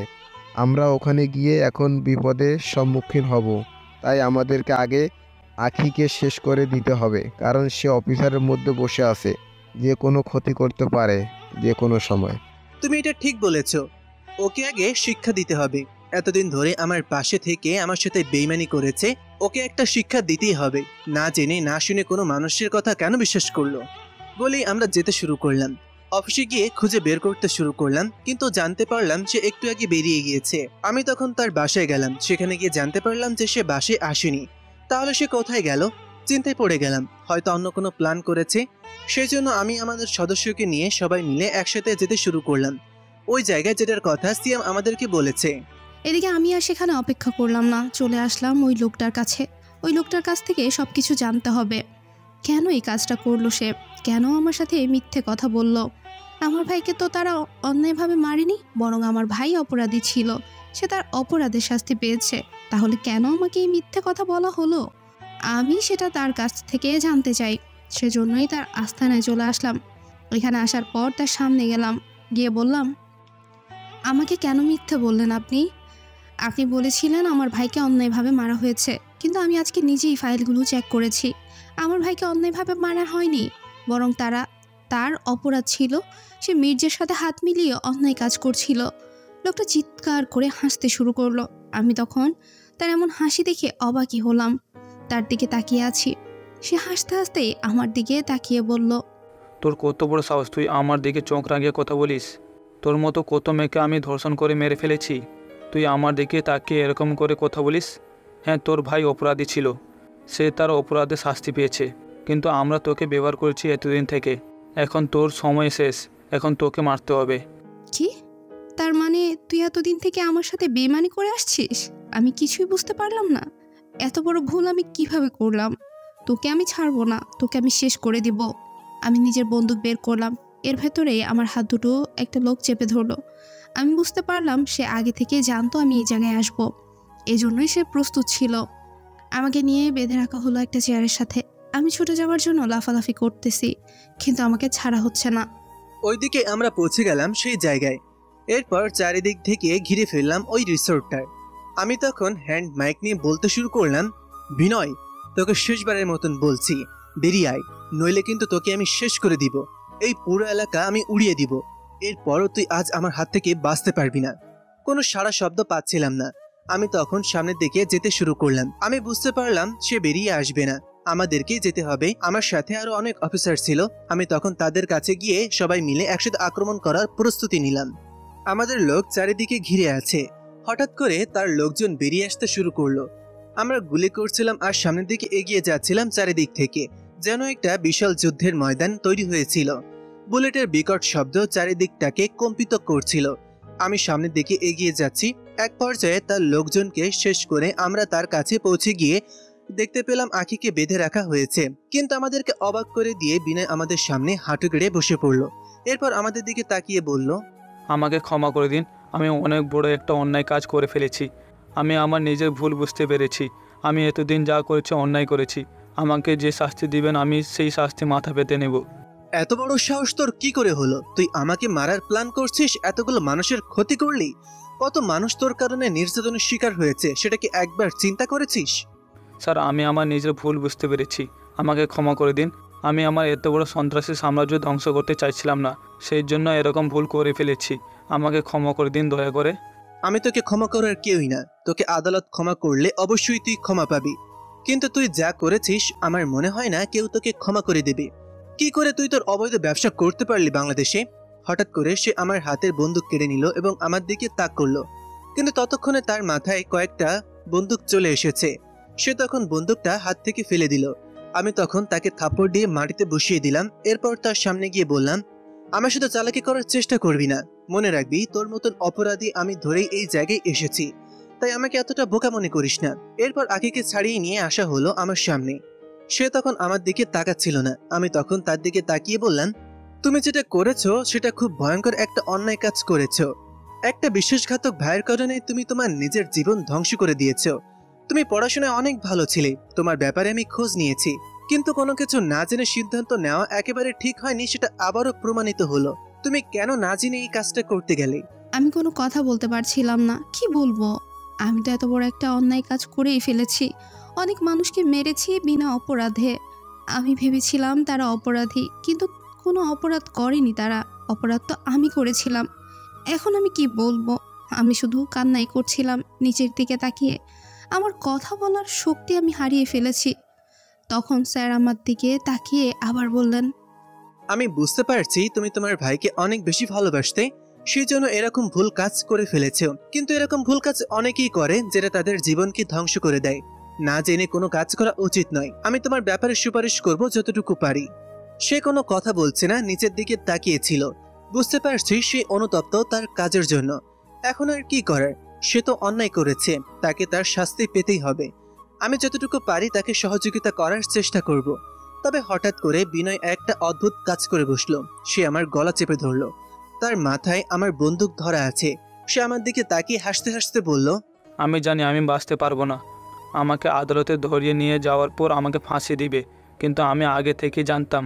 যখন সিয়ামকে তোরা ধরে নিয়ে গেছিলি তখন থেকেই বুঝতে পেরেছিলাম তোরা আসবি, এসে আমাকে ধরে নিয়ে যাবে, কিন্তু আমার জীবন চলে যাবে, তবুও কোনো পুলিশের হাতে ধরা পাবে না। কোনো সেনাবাহিনী আমাকে ধরতে পারবে না। তোরা কি ভেবেছিস তোরা আমাকে ধরে ফেলেছিস? না, তোদেরকে নিয়েই আমি এখানে মরে যাব, তবু আমি তোদের হাতে ধরা পাবো না। হা হা হা। বলেই তার বুকটা দেখতে শুরু করলো। তার বুকের মধ্যেই টাইম বোমা লাগানো, সেটাতে মাত্র 30 সেকেন্ড বাকি ছিল। আমি তখন কি করব কিছুই বুঝতে পারছিলাম না। আমরা আশেপাশে এতগুলো মানুষ, সবার জীবন শেষ হয়ে যাবে এটা আমি মেনে নিতে পারছিলাম না। আমি তখন চিৎকার করে বললাম, তোমরা তাড়াতাড়ি এখান থেকে চলে যাও, আমি তোমাদের কমান্ডার বলছি, তোমরা তাড়াতাড়ি 10 সেকেন্ডের ভেতর এই রুম থেকে বেরিয়ে যাও। আমি কোনো কথা শুনতে চাই না, কারণ এখন আর সময় নেই, তাড়াতাড়ি যাও। এই কথা শোনার পর অনেকেই বেরিয়ে গেল, কিন্তু কিছু মানুষ চেষ্টা করেও বের হতে পারল না। আখি নিজের জায়গায় চুপচাপ দাঁড়িয়েছিল। তাকে বের হয়ে যাওয়ার কথা বললেও সে চুপচাপ দাঁড়িয়েছিল। হঠাৎ করে বিনয় অনেক জোরে হেসে উঠল, সঙ্গে সঙ্গে বোমটা ব্লাস্ট হয়ে গেল। এরপর পুরো রুমটা তছনছ হয়ে গেল। চারিদিকে তখন মানুষ পোড়ার গন্ধ বের হয়েছে। হ্যাঁ, কিছু মানুষ মারা গেছে, যারা নিজেদের দেশের জন্য জীবন দেওয়ার জন্য এসেছিল। তাদের সবাইকে একে একে হসপিটালে নিয়ে যাওয়া হলো। তামিমও বেঁচে ছিল। তাকে তাড়াতাড়ি নিয়ে যাওয়া হয় বার্ন হসপিটালে। সেখানে নিয়ে যাওয়ার পর টানা 7টা মাস তার চিকিৎসা চলে, কিন্তু তার অবস্থা এতটাই খারাপ ছিল যে তার একটি হাত ও একটি পা কেটে ফেলতে হয়, এবং আজ 7 মাস পর সে কিছুটা সুস্থ থাকে। বাড়ি নিয়ে আসা হচ্ছে, কিন্তু তার অবস্থা আগের মতো নেই। পুরো মুখের বিভিন্ন জায়গায় ক্ষতের চিহ্ন। তাকে সম্মাননা দেওয়া হবে। তার জায়গায় নতুন একজন এসেছে, কিন্তু সে নিজের দেশের জন্য কিছু একটা করতে পেরেছে, এটাই তার কাছে অনেক বেশি ছিল। এক হাত ও এক পা নেই। তাকে নিয়ে যাওয়া হলো স্টেজের মধ্যে। মাইকটা তার কাছে নামিয়ে দিতে হলো। যে এতদিন ধরে একা সব লড়াই করে আসছিল, আজ সেই সৈনিককেই মানুষকে ধরে তুললে সে উঠে বসতে পারে, না হলে নিজের জায়গায় পড়ে থাকে। সব কিছু তার শেষ হয়ে গেছে। সে তখন কথা বলতে শুরু করলো। আস্তে আস্তে বলল, প্রথমেই আমার পক্ষ থেকে আপনাদের সবাইকে শুভেচ্ছা। আমি কোনোদিনও চিন্তা করিনি এই অবস্থায় বেঁচে ফিরব, কিন্তু আল্লাহ তাআলার অসংখ্য অগণিত শুকরিয়া, তিনি আমাকে আবার সুস্থ করে পাঠিয়েছেন আপনাদের মধ্যে।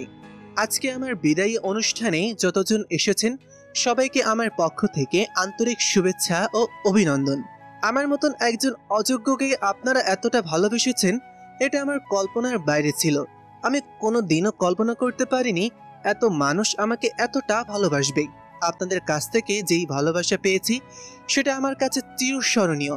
আমি নিজের একটা হাত হারিয়ে, একটা পা হারিয়ে আজ পঙ্গু হয়ে আপনাদের সামনে বসে আছি, কিন্তু বিশ্বাস করেন আমার এটা নিয়ে কোনো দুঃখ নেই।